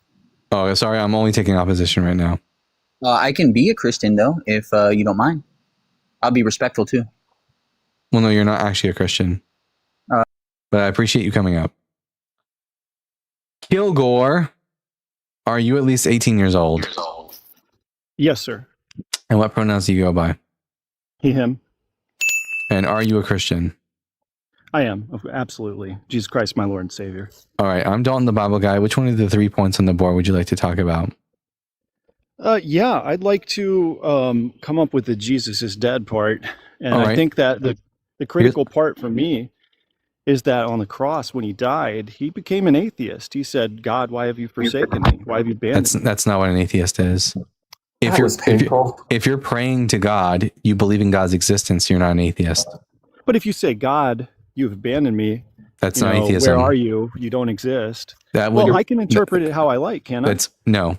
Atheism specifically is then, asshole. Well, fuck you then. Fuck you, I'm Suction Cup Man. Also, the truth is, you can interpret it how you want, but that's just acknowledging that it's just bullshit. Like, what the fuck was that? You said, well, fuck you. You were like Suction Cup Man there for a minute. I know. I'm gonna what's the word I'm looking for? Clip the piece of Suction Cup Man just yelling "fuck you," and then use it as a sound clip because it's just so fucking funny. Also, that was hilarious. I'm gonna be clipping that 100%. God damn. Where are all the good Christians at? Where are all the good Christian men? We all needed that laugh. Yeah, for sure. Nope, that's not what the one I was looking for. I can't see anything. Oh, here we go. Yeah. I personally think the Bible is cool and not BS in the sense of it being interesting text. In that sense, it's not BS in the sense that like Greek myths aren't BS, but it's BS in the sense of it's not true. Christians, if you're oh, sorry, Dalton. Oh, no, go ahead, Sticks. Christians, if you're out there and you're listening and you're hesitant to come up because you don't think you can justify your position, the fun part about this live is that we have 3 propositions on the board that forces us to defend them. So if you want to come up and have a chat about why we believe these things to be true, that puts the burden on us, right?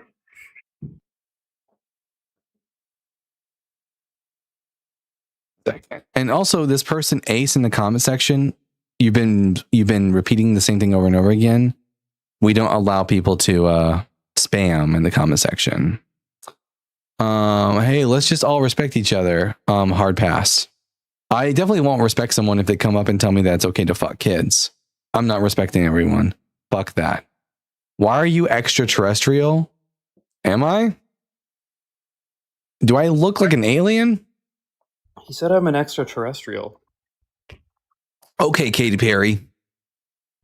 Man, it's crazy. At 6, there's a... Oh, wait, we got someone here. Marlinator.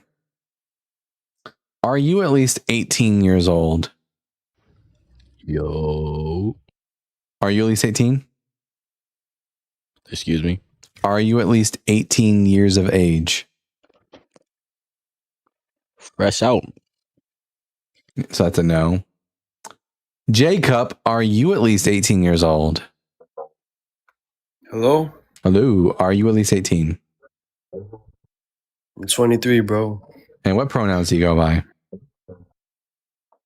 I'm a straight male, bro. Straighter than I could not care less. I could not care less about who you like to have sex with or whether or not you're a male. No, I'm just saying. I don't care. Nope, you didn't. I didn't ask you if you were straight or gay. I asked what pronouns you go by. But what does that really mean? Pronouns are No, everyone uses pronouns. Straight people, gay people, even God uses pronouns in the Bible. Pronouns. I don't. That's why I said I'm straight. Well, you just used a pronoun just then. The word "I" is a pronoun. No. Yes. I answered it how I answered it in period. No. So we're gonna here we go. We're gonna bring up a little lesson here now. Okay, watch this. We're gonna find out what pronouns are together, buddy. So pronouns. Let's see. I don't care. What is a pronoun? So it looks like here we got it says pronouns are a word that replaces a noun or noun phrase in a sentence. It helps language by avoiding repetitive uses of names and objects. Examples of pronouns would be he, she, and they. Which one of these do you go by? Straight. Straight is not a pronoun. Straight. Normal. Normal is not a pronoun. That you're saying straight kind of makes it sound like you're not straight. Yeah. Sounds well, you could think what you want. So give us what your pronoun. Here you have. Here, I'll make it real option for you because you seem to be intellectually deficient. You have 3 options: A, B, and C. A, he and him. B, she and her. C, they and them. Which option best describes you? A, B, or C? I can't make it any easier than that.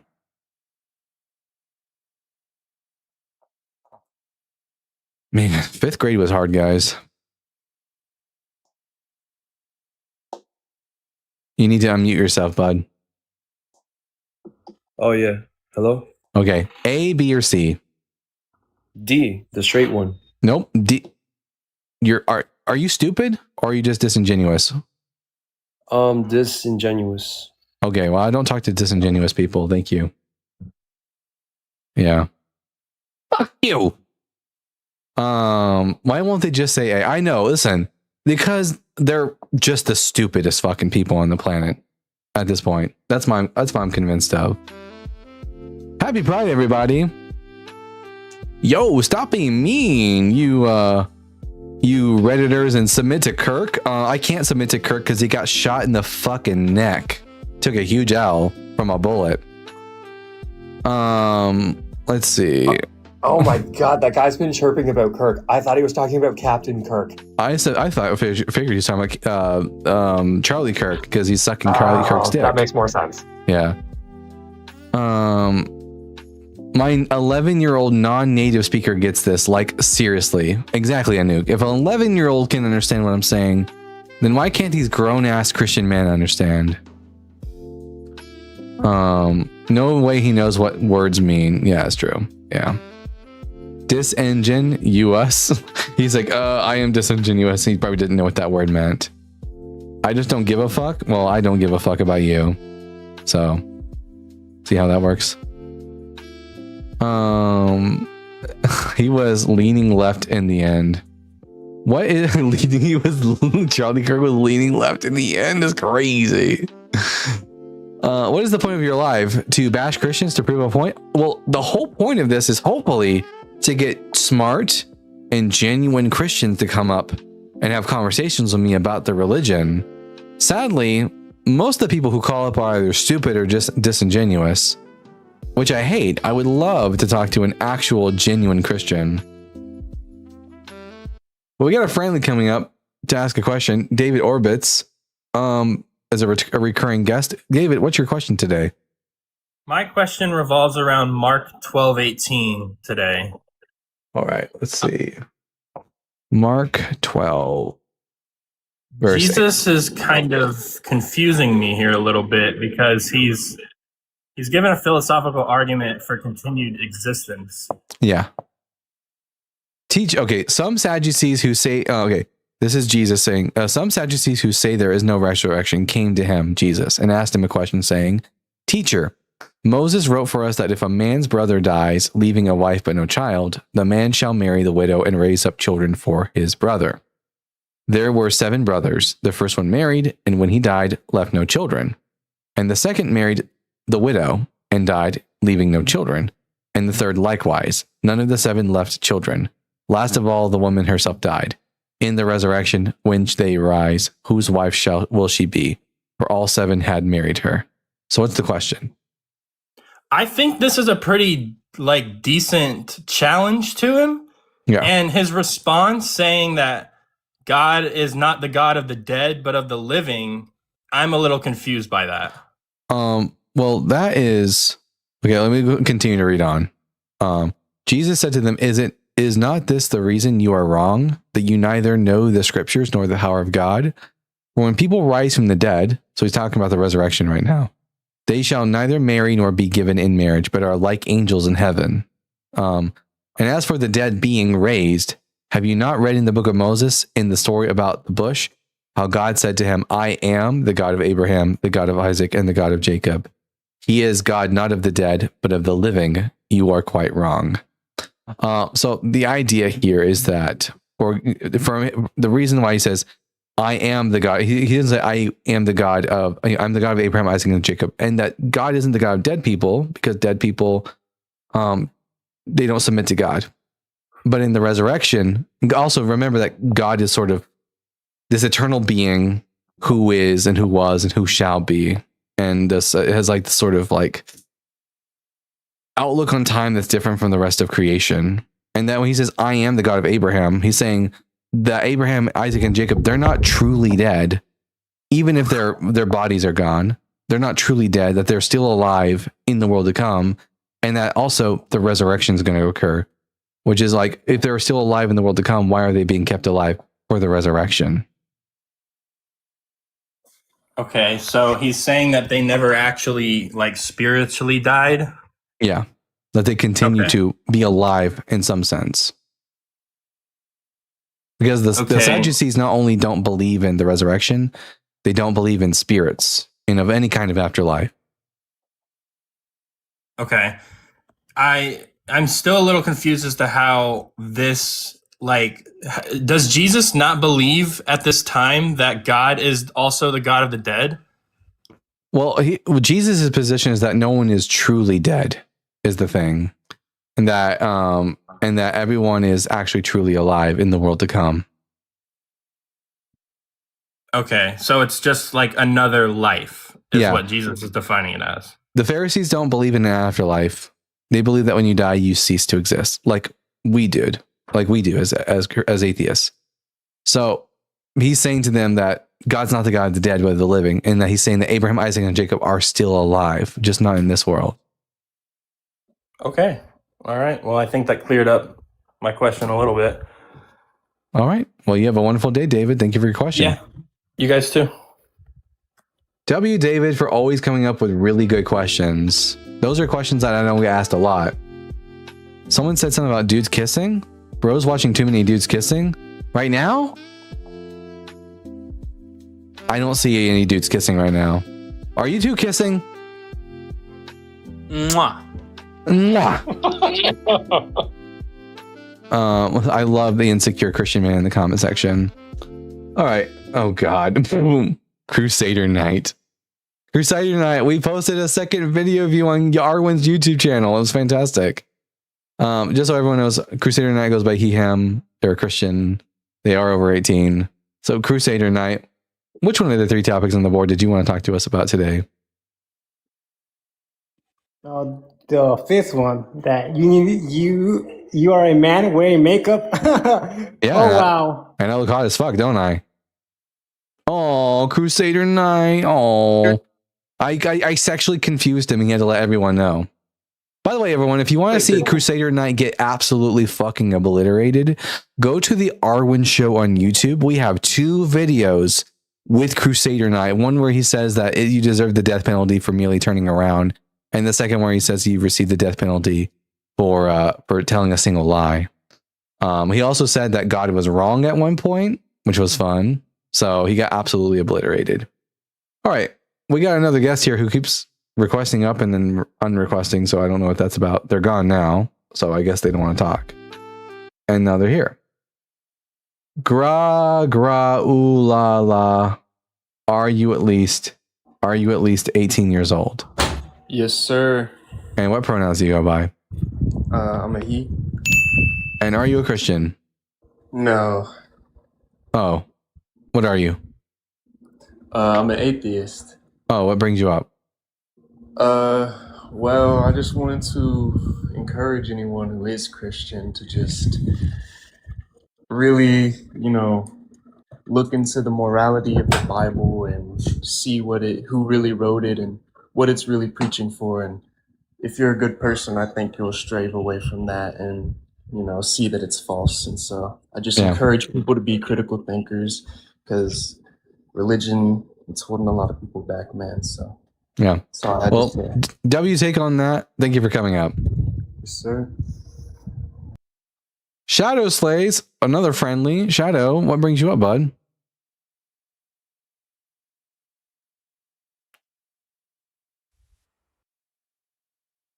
Oh.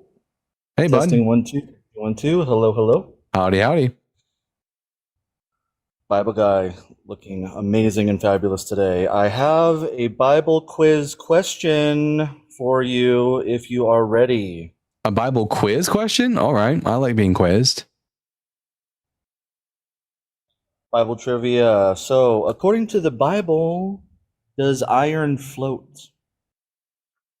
Yeah. So Elisha performs a miracle that causes the axe head to float on water. You are correct. In 2 Kings chapter 6, verse 6, then the man of God said, "Where did it fall?" When he showed him the place, he cut off a stick, threw it in there, and made the iron axe head float. Really well done today, Bible guy, passing this Bible quiz question. I will leave you to it. And thank you. Have a nice day. Thank you, Shadow Slays. You need to correctly ding your. You need the audio. You got it right. Yeah.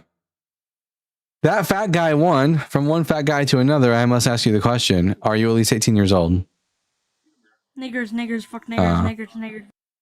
So that's a no. Your parents are horrible. L your parents. And your parents are probably Christians. Yeah, probably. Yeah. And at Calicia with the $5. Pronoun fail 1. Yeah, they did do a pronoun fail, didn't they? We're probably talking about that one guy who couldn't give us a fuck or whatever. Okay. My parents were Cuban. Very cool.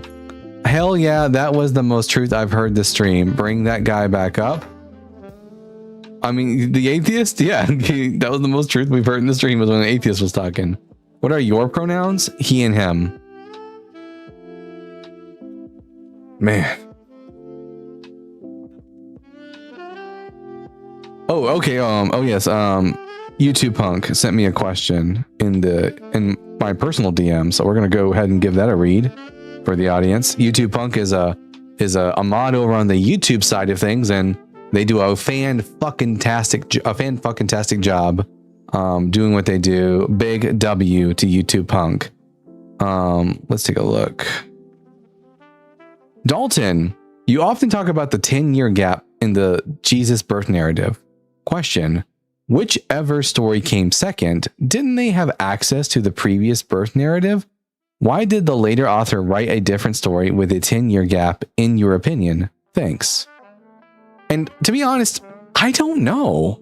And it's something I've always wondered myself, because this is what's called the synoptic problem. The question is, who is using who?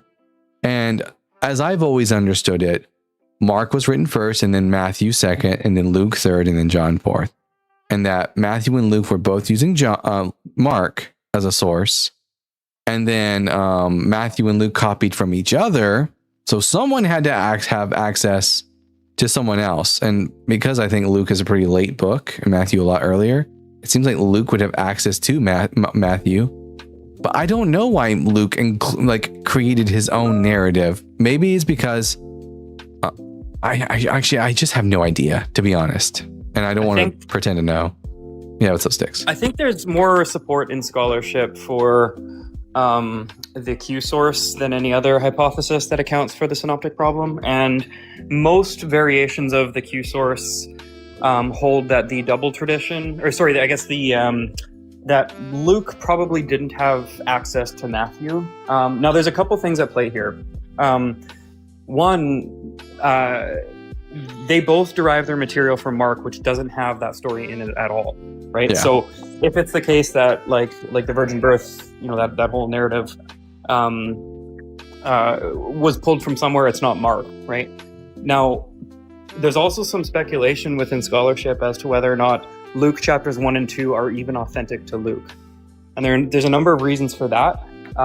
One of them being where Luke places the genealogy is extremely awkward if, in fact, Luke originally included the chapters 1 and 2 with the birth narrative. I've heard that before. Yeah, it's pretty compelling. Also, yeah, the other thing too is that if Luke was deriving its material from Mark, then where Luke chapter 3 starts is where exactly Mark starts, right? With the baptism. Baptism. Thank you. So yeah, if Luke originally had Mark and was copying it, and then eventually Matthew had written, or Matthew had written first, I don't think there's really good evidence to suggest that Luke had Matthew. They may have had a shared source called the Q source. And for the person in the comment section who says that I don't know anything about the Q source, I'm aware of the Q source. Q, which stands for quelle, which means source. It's a hypothetical origin for a lot of the commonalities between Matthew and Luke that aren't shared in Mark. I'm aware. There's a book I still need to read, and one of these days I'll get around to reading it, because it's meant to be like an oppositional work to the Q source by Mark Goodacre, and it was proposed to me by Dr. Richard Carrier, and I do need to give it a good look. Yeah. 239, who was lazy as fuck earlier, said, if you guys can't prove something didn't happen, how can you argue? How can you argue about things? Unless you can prove that something did happen, then I'm not justified in believing that it did. I don't need to prove that it didn't happen. Jesus Christ. I think Goodacre holds to the Farrer hypothesis, right? He might. That sounds pretty familiar. Yeah, that Matthew had access to Mark, but Luke had access to both Mark and Matthew. Well, here's another silly question. Why would you even try to educate on something you don't even believe in? So I guess my middle school teacher was very silly when she taught us the Iliad and the Odyssey, because I know for a fact she didn't believe in any Greek gods. All right. Chevron, are you at least 18 years old?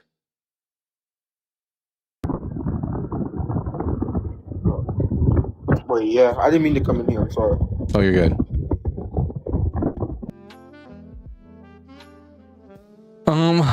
White Path says Jesus is here. Let me read this in my Christian voice. Jesus is waiting for you. All the accolades from your friends won't give you one moment in heaven. Well, luckily, believing in Jesus also won't give me one minute in heaven, because heaven doesn't fucking exist. So there's that. Jesus gave me Kirk. He also took him away, allegedly.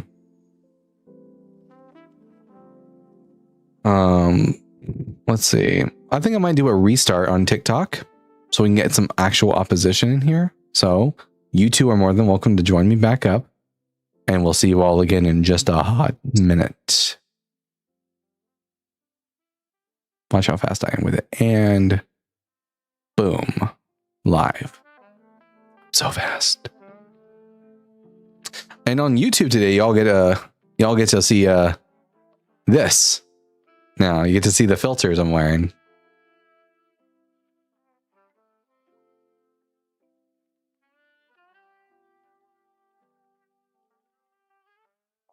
I look stunning. Thank you very much. I try. Did Dalton really do his makeup? I really did not do my makeup. Guys, here, watch.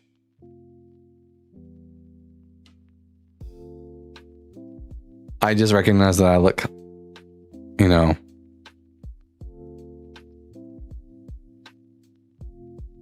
Like, I want to confuse straight people and gay people at the same time.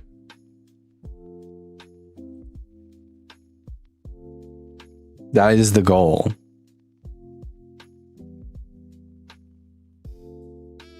A glammed up dolphin. Very Tim Curry.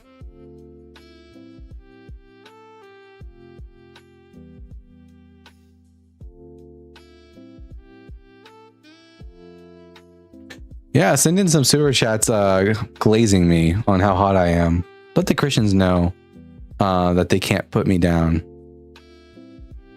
Look at all the people in here. Mike, Michael, Caitlin, Jake, Mike, Rose Shady, Dr. Dick, Parasilophagus, Sticks. We are so back. We are back. Let's see. I have horrible harvest mite bites right now, and they itch so fucking bad. What are those? So down here in the south, we have a name for them. The name is called harvest mites everywhere else, but down in the south, and everyone chill out because I'm about to say the name of this bug, but I don't like the way the name sounds, which is why I call them harvest mites. But down here in the south, everyone calls them chiggers. And when you say that with a really thick southern accent, and you talk about how much you don't like them, it just sounds wrong. But their typical name is harvest mites. That's like the more common name up in the north, I think. They are these tiny little larvae that bite you, and their saliva, if it gets into your blood and your bite, it makes it extremely irritated. Are they like mosquitoes, like flying around, or are they just like? No, they're in the grass. They're in the grass, and I have a lot of tall grass where I live. They don't burrow. Actually, Dr. Dig, they don't actually burrow into your skin. I think that's a myth. Dalton, do you have any mods down here for this one? For Nor? Who's Nor? Are they bothering you guys? Why does the host hate religions? I don't. Nor. Yep, I always wear pants if I have to walk around the big grass. Nor is threatening folks? Well, Nor, guess what? You done. You done. Who proved that is exactly what we're talking about? Chiggers. Did you grow up with Christian parents? Yes, I did grow up with Christian parents, and both my parents are still Christian. Goth Sparkle says, I'm unfortunately wearing pants. It is always unfortunate when we have to wear pants. I 100% agree with that. Even from a very young age, I always got naked as often as I possibly could. It's, you know what's really crazy, guys? I spend so much time doing lives and seeing myself through a filter that it's jarring to look at myself without the filter now.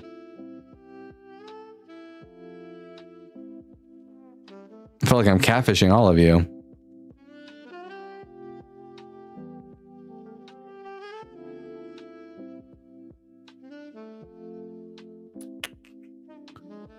Where are all the Christians at?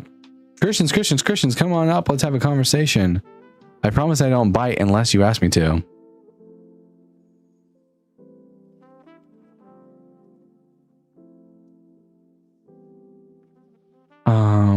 They were raptured. Maybe, if we're lucky. Well, no, because Nor was here.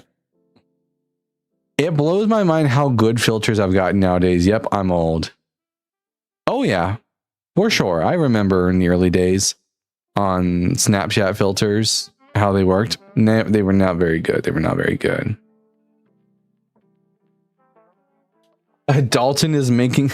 Oh, wait a minute. Sad Tech Geek says Dalton is making me question my sexuality. That's what I'm here for.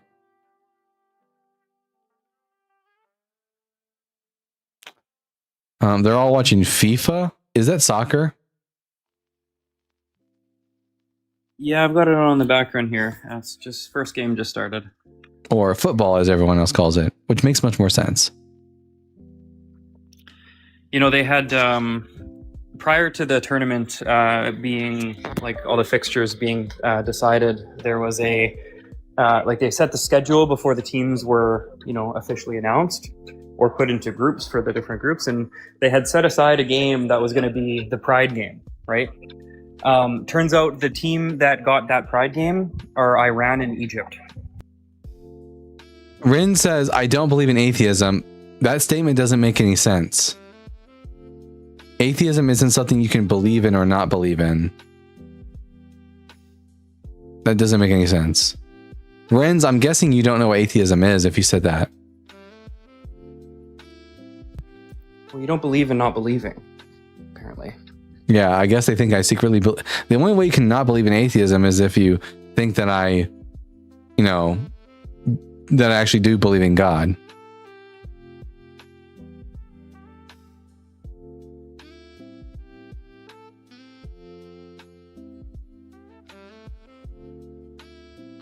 Iran and Egypt got the Pride game. Yeah, like how ironic is that? Love that. Nor the lesbian, can you just go away? Anyways, everyone make sure you tap that screen, share the live with those you love, with those you hate, with your friends and with your enemies. Let's get the word out there so we can have some interesting conversations about God. We had Logan who requested up for just a hot second, but then they disappeared.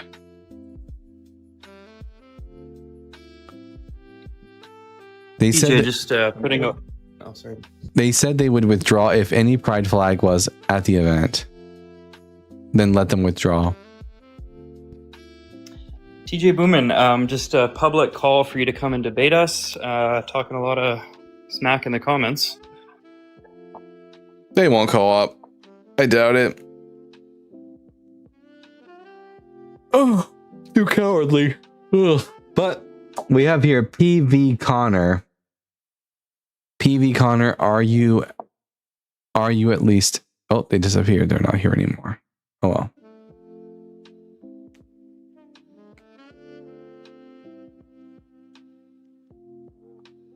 Here we go. At Brian Peck with the $2. Dalton sporting his drag persona today. That's the thing, guys. On YouTube, y'all are just now seeing this for the first time. On TikTok, this is what I look like every day.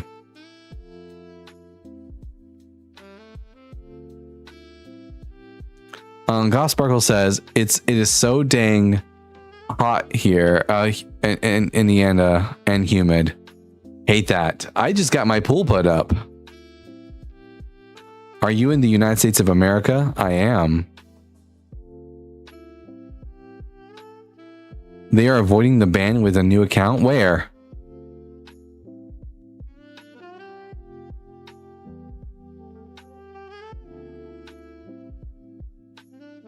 What account is Nora under right now?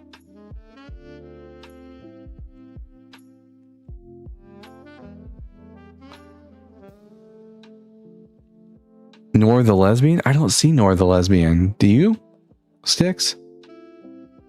I don't oh, there they are. There they are. Blocked.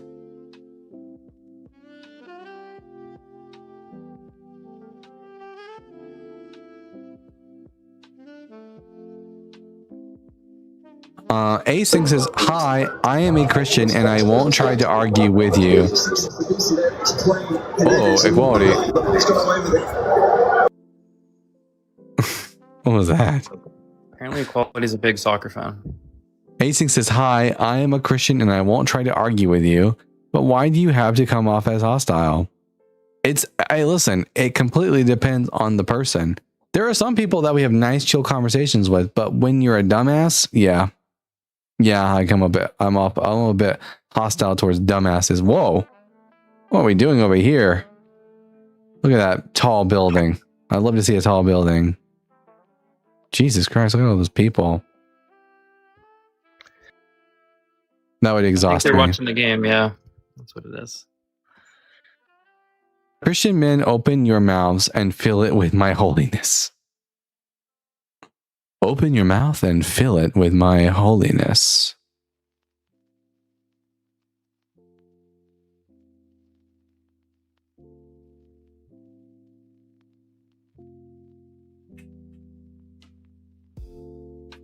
Man, I guess I've scared off all the Christians today. As long as you can take all my holiness. But that reminds me, everyone. I got something coming in the mail pretty soon. Pun intended. I got a plug coming in the mail. And it's remote controlled too. So I'm thinking about doing a thing where, you know, if you send me either a galaxy on TikTok or a $10 super chat on YouTube for 5 minutes straight, I put it on the highest setting while I'm wearing it.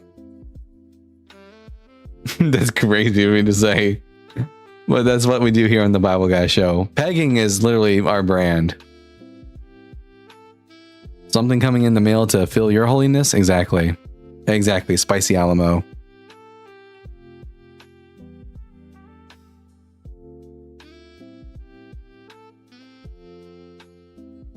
So said, oh, cool, thanks. Remote control plug? Yes. Christians are so fragile. That is true. That is true. So I did hear that correctly. You did hear that correctly. Yeah. HL says TMI. No, it's not. You're a PDF says no, not. Oh, not nor is also nor. So nor, guess what? Blocked again. Wow. What a piece of shit. Can you ask Dalton to let me up? I got. Oh wait. Jaden. There you are. Hey, bud.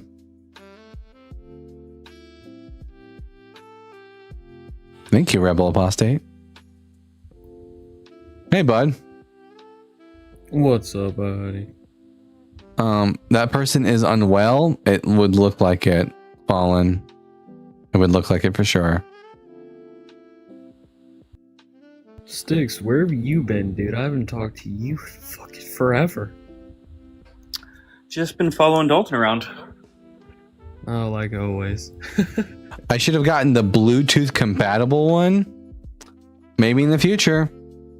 Maybe in the future. Anyway. I wanted to ask you this. Sorry, this has been bothering me. So, oh man, I gotta remember the verse now. I'm pretty sure it's. Oh, where the fuck is? Let me check my notes real quick. There's a certain verse that I need to know if like what the context of this one is. What is the verse? We'll probably just know it.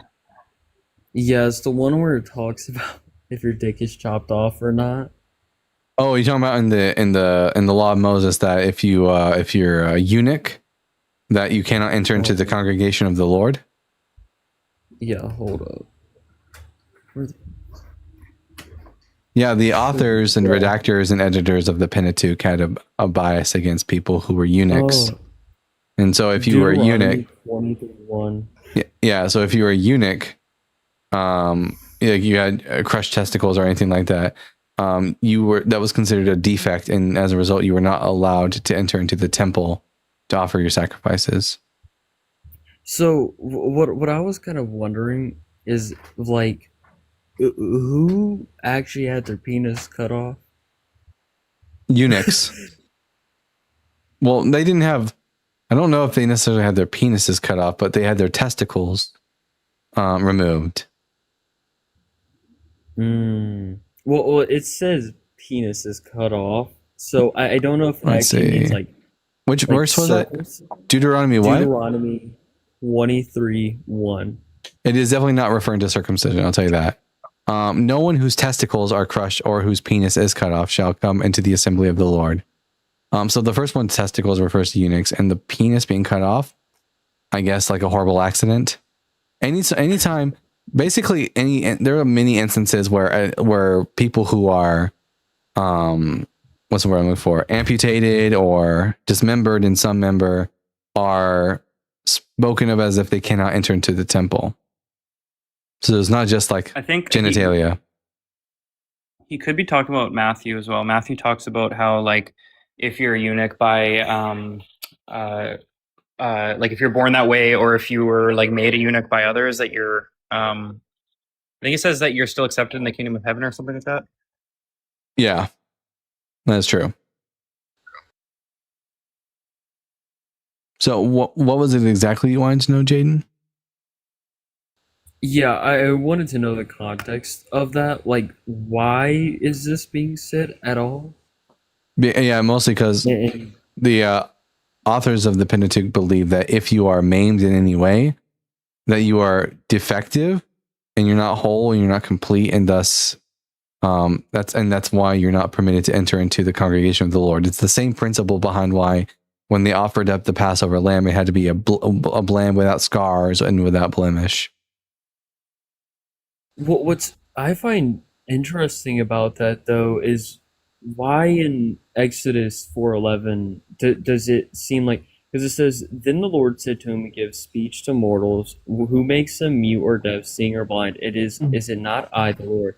Like, this seems to be them portraying as if the Lord gives them these kind of defects. So I find it weird to see this in Deuteronomy where they're treating the defect as something horrible. Oh yeah, well, God is in the Bible. The God is responsible for defects, but like the defects are meant to be like a punishment. Okay.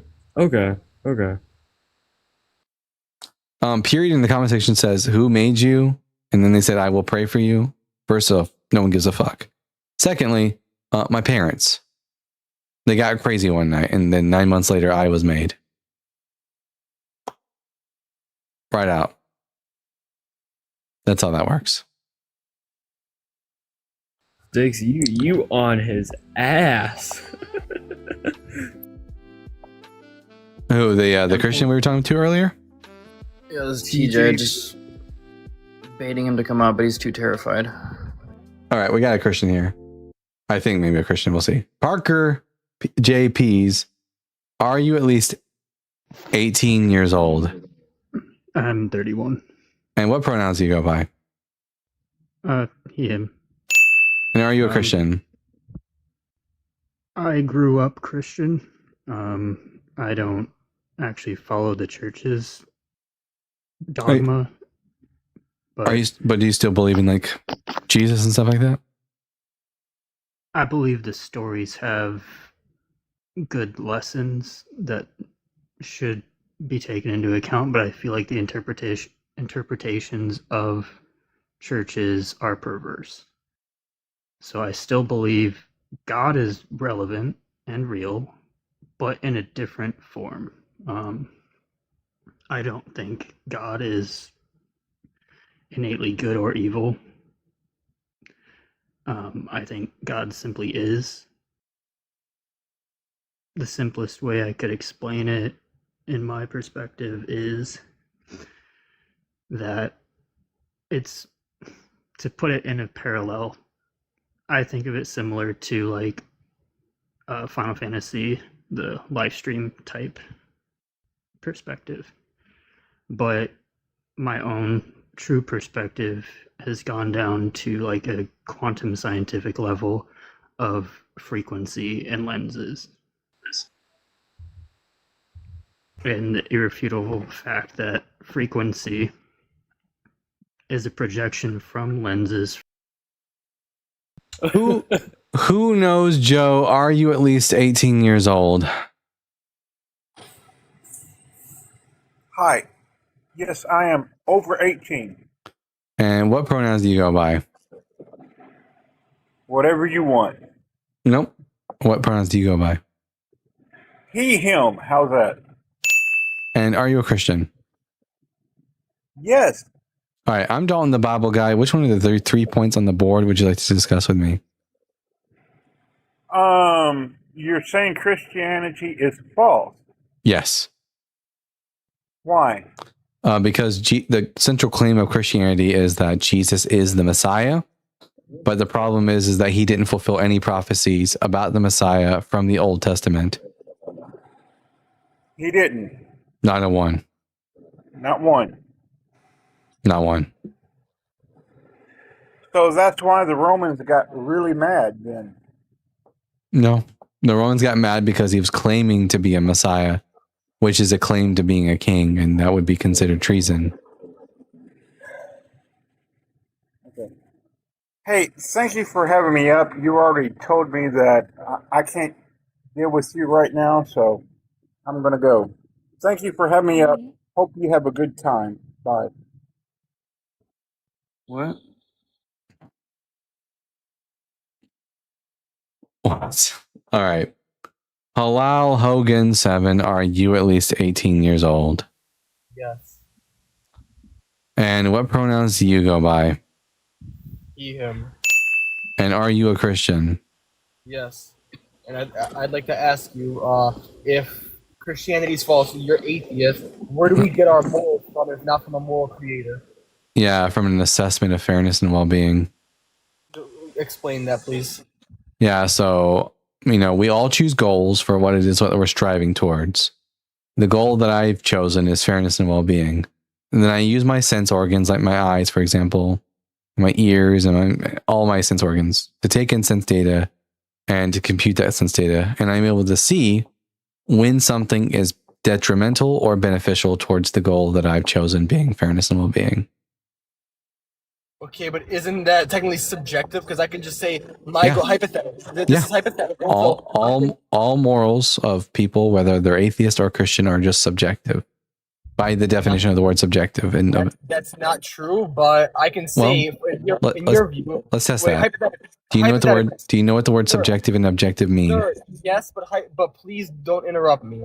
Hypothetically, say graping people is morally okay. Does that mean I can just go around graping people? Because I think it's morally okay. In my opinion, no. But what's stopping me? The law. Look, when you say "can I do that thing?" Look, I care what the law says. Halal, chill out. What was you saying, Six? It's important to understand the language we're using in this moral discourse, Halal. And in order to get this plane off the ground, can you just establish for us what you think objective and subjective means within meta ethics? How do I explain this? Subjective is personal preference. For example, my friend's right next to me. I can say I think Tupac's better. He thinks Biggie's better. That's something subjective. You're close. You're close, but not quite on the money. Subjective means stance dependent. Okay, how is that different than what I just said? Well, because it's not just about preferences. It's also like for example, how I explain this to you. If something is true and it's based on your stance, not just a matter of preference, like for example, it would be objective, stance independent, that cutting someone's head off is detrimental towards their well-being, right? Okay. So, do you have a moral system that doesn't depend upon the stance of any moral agent whatsoever, be that mortal or God? What do you mean mortal agent? You saying God himself as the mortal agent? Moral agent. Oh yeah, moral, my bad. So you're saying I view him as I guess he's the one that gave me our moral, gave everyone their morals. Now, God's morals, are those based on something that's above him that he's pointing us to, or is that his stance? There's nothing above him. So it's his stance, right? I'd say stance. Okay, then it's subjective because God is the subject. It's his stance. The moral propositions are made true indexed to his stance. Halal. Right? If we what you have to think about within moral discourse is what makes the proposition true. Did he run? I think he did. Wow. The Christians today have been quite pathetic. It's crazy. Shake Master, are you at least 18 years old? Hi, hello? Hello, are you at least 18? Yes. What pronouns do you go by? I go by Zeke Zir. And then, are you a Christian? Yes. All right. Which one of the three propositions on the board would you like us to talk about? Jesus is dead. All right. Here's my position. Humans don't live for 2,000 years. It's been 2,000 years since Jesus was alive. Therefore, Jesus is dead, unless you can give us another reason to think he might not be dead. Well, it's simple. He's the Son of God. Okay, prove that.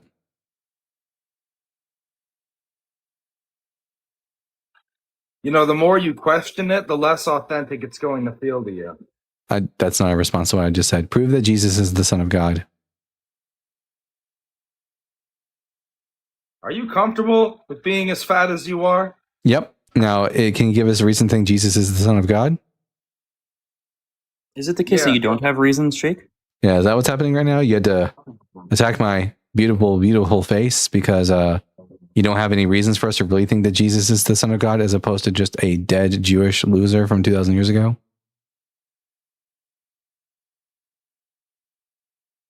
How do you know he's Jewish? Because his name was Yeshua and he was from Nazareth in Galilee. His name was Jesus Christ. Well, no. I mean, yes and no. Christ isn't a name, it's a title. Comes from the Greek Christos, which means anointed one. And Jesus is just the anglicized form of the Greek word Jesus, which is the Hellenized form of the Aramaic/Hebrew name Yeshua. You don't think Jesus spoke English, do you? No. Right. So his name was Yeshua. He was from 1st century Palestine. Therefore, he was Jewish. So why should I think that this Jewish dude was the Son of God?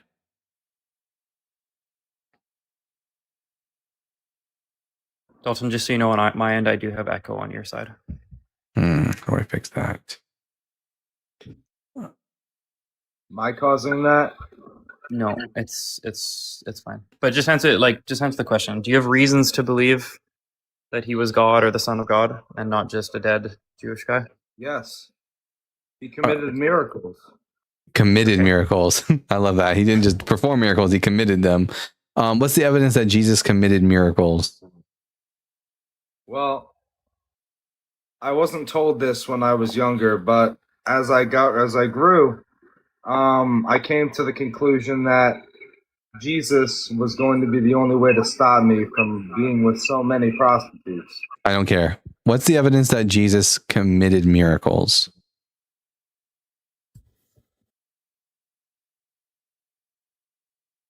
He healed people. Prove it. Bathed them in his blood. Prove it.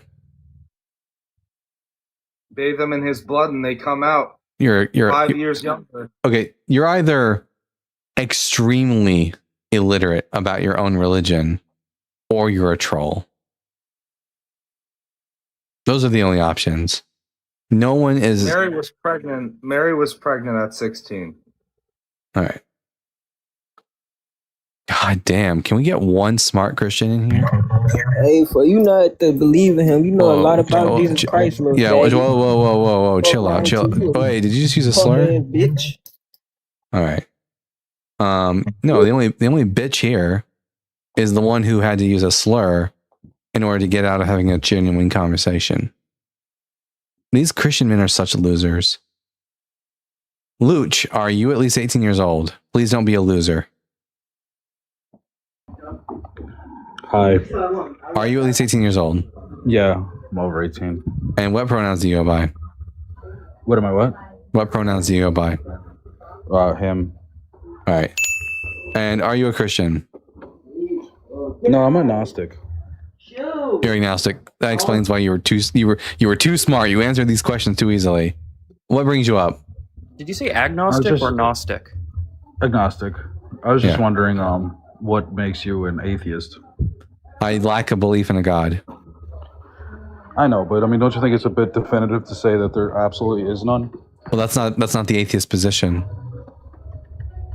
Oh, well, I would actually consider you an atheist It's like, do you currently hold an active belief in the existence of God? A creator. I mean, nothing from any religious text or anything like that, but I definitely don't think that it was just random. You do think there's a creator? Okay, in that case, I would not consider. I would consider you like an agnostic theist. Yes. I'm an agnostic atheist because I don't have any definitive knowledge, but also I just don't believe in the existence of any gods. I could be wrong. I just don't believe in gods, though. Got you. Okay, so that's just like kind of what makes us different. You just don't believe it. I kind of just leave it at. I do believe it, even though I don't follow it, and you don't either. Yeah. Okay. Alrighty. Well, thanks for the clarity. Appreciate it. Happy to help, Luch. Have a good day. You too, man. Bye. Yeah, I actually don't have a problem with like deists. I don't care about deism. Like, if everyone became a deist tomorrow, I wouldn't care. The only problem I have is with fundamentalist Christianity. LMAO and only Christianity is getting all the hate. That's how I know it's real. Even talk about it. So you're talking about if we were all hating on Islam, you would suddenly change your position and be Muslim? It's just that I don't talk about things I'm not educated on, and I know your Bible better than you do, which is why we talk about Christianity. At Gemnick with the $10, I'm a cishet man that sang "Where Is My Husband" at karaoke. Afterwards, a guy said to me, "I had you pegged all wrong. I wasn't expecting that." I replied, "No worries, it's 2026. Pegging's all good." Big W to Jamnik for the pegging. Christians love to change the topic to another religion. They do, because, God forbid, funnily enough, they defend their own religion. In the Quran, even talks about Jesus going to heaven and it's coming back to judge. That's because the author of the Quran stole ideas from Christianity, which itself was a mythological system. Miles says, "You won't like hell?" Well, good thing it doesn't exist. Nothing for me to not like in the future. Also, whenever you start saying things like "you won't like hell," you have conceded the conversation. You have admitted to me and to the audience that you do not have any good way of knowing that what you believe is true, because you have to fall back on threats. And it's lame as fuck. All true and good Christians practice Mark 16:18. Oh boy, is that going to be the bitten by serpents and stuff? Mark 16:18. Oh yeah, my Bible doesn't. Okay, there we go. I just keep scrolling. They will pick up snakes, and if they drink any deadly thing, it will not hurt them. Don't pressure the Christians into doing that, mostly because it isn't original to the Gospel of Mark. Do you like Buddhists? I'm like neutral towards Buddhists. Do you know about Isaiah 53? Yeah. I hate that. I hate that so much. The richest people in the world preach the gospel, and they're also atheists. What? The richest people in the world preach the gospel, and they're also atheists. No. That's not true. But even if that were true, how does that have any like correlation to the truth of what they believe just because they're rich? Yeah, man, people are confusing. Jainism, I think Jainism is too extreme. If you want to know about the problems with Jainism, go talk to the Friendly Atheist. He is an ex-Jainist. And God said, "Love me or burn." That's coercion. Sikhism, I don't know anything about Sikhs. Or I think it's called Sikhism, not Sheikh, right? Sikhism. Caboose says, "Father, forgive them, for they know not what they do." Actually, Caboose, I know exactly what I'm doing. Thank you very much. Debate a real Christian debate. I would love to debate. Well, first off, Billy on crack. I have debated real Christians today, but like they're just stupid. And them being stupid doesn't make them not real Christians. Now, if you would like to be a smart Christian and come up and debate me, I would love to hear that.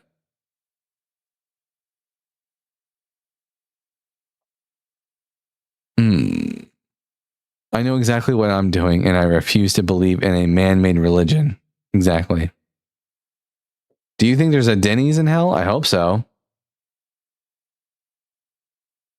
What if there's a Shoney's in hell, and they also serve like the Szechuan sauce from McDonald's? Holy cannoli, Dalton! The preponderance of ignorance is astounding. It is crazy. Yeah.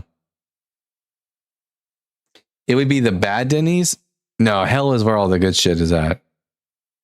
The heaven Denny's would be bland as fuck. Can you tell me what's contradicting in the Bible? Yeah, come on up and we'll talk about it, Caboose. If you want to know about biblical contradictions, I'm more than happy to tell you about them. Do I still have the echo, by the way?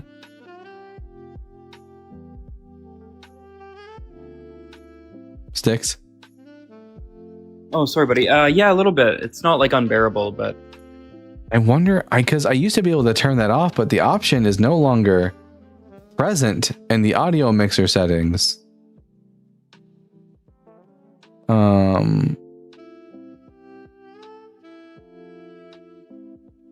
Check.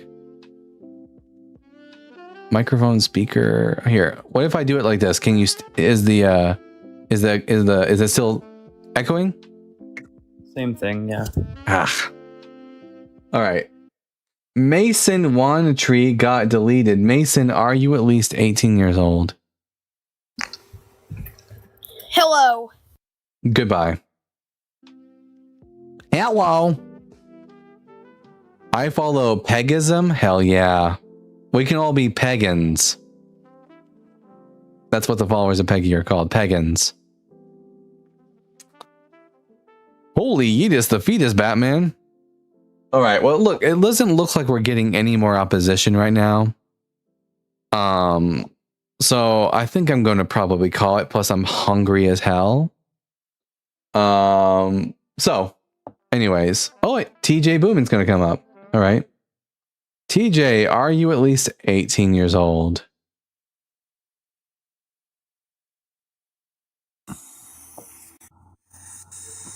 Yeah, what's going on? Are you at least 18? Yeah. And what pronouns do you go by? He, him. And are you a Christian? Yeah. All right, I'm Dalton, the Bible guy. This is my friend Sticks. Which one of the 3 points on the board would you like to talk to us about? I guess all of them. Okay, just pick one to start with. Bible is BS. All right, the Bible is BS because it contains historical inaccuracies, scientific inaccuracies, and contradictions. Yeah.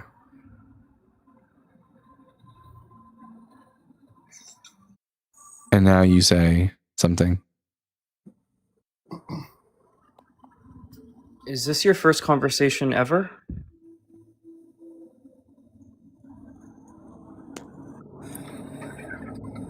TJ, I'm going to need a little bit more than this if you want to stay up here with me. All right, TJ. All right. Man, what's the Christians who just keep giving up right off the bat today? There's no way that guy was yapping in the comments for like an hour and a half. Only to come up and do that shit. Atheists to do that. Yeah, crazy. Oh well. Well, everyone, thank you so much for all the likes and the shares. Let's see who's live right now that I can send you crazy kids off to today. Let's see. We got Ian. Ian's live right now? So is John? Let me see. Who are my 2 favorite people that are up right now? And then I'll flip a coin. So John Cohen and Ian is live right now. So I'm going to flip a coin. And from such said flipping, we will figure out who I'm going to send you guys off to.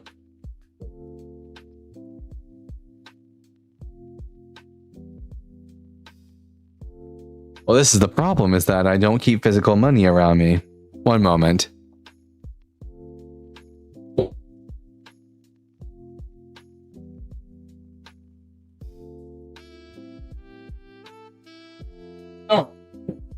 don't have a coin, but I do have a bottle cap. So heads, Ian. Tails, John. What did it land on?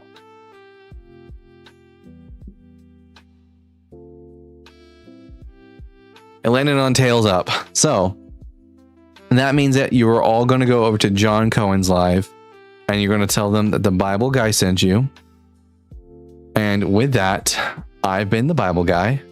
Remember to keep reading, keep learning, and we'll see you all again on Saturday.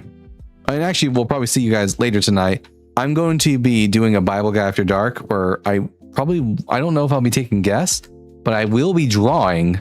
Because we got Matthew Davis, who is an absolute fucking cunt, and I'm gonna be drawing a really silly picture of him to make it a sticker for Arwen's YouTube channel. Oh, look at all these Christians already in the comment section. The last second they have to crop dust us with their bullshit religion. You're pathetic. Also, Z says shut the fuck up. No, you shut the fuck up, bitch. All right. Anyways. I've been the Bible guy. Remember to keep reading, keep learning, and we'll see you all again later. Bye, y'all.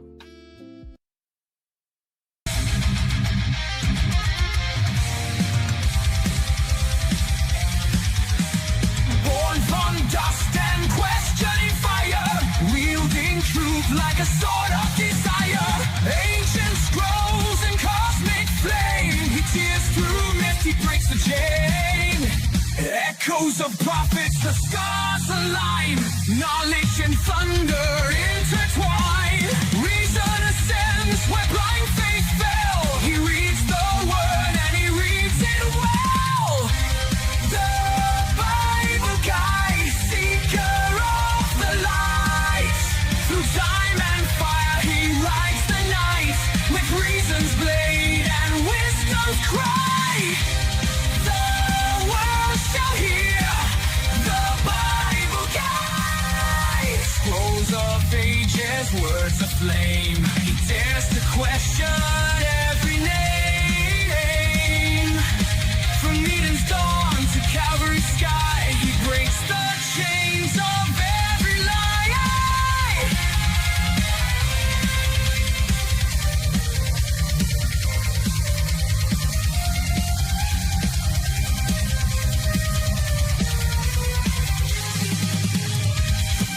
Logos, Logos, the word and the flame. Reason shall rise, and truth has a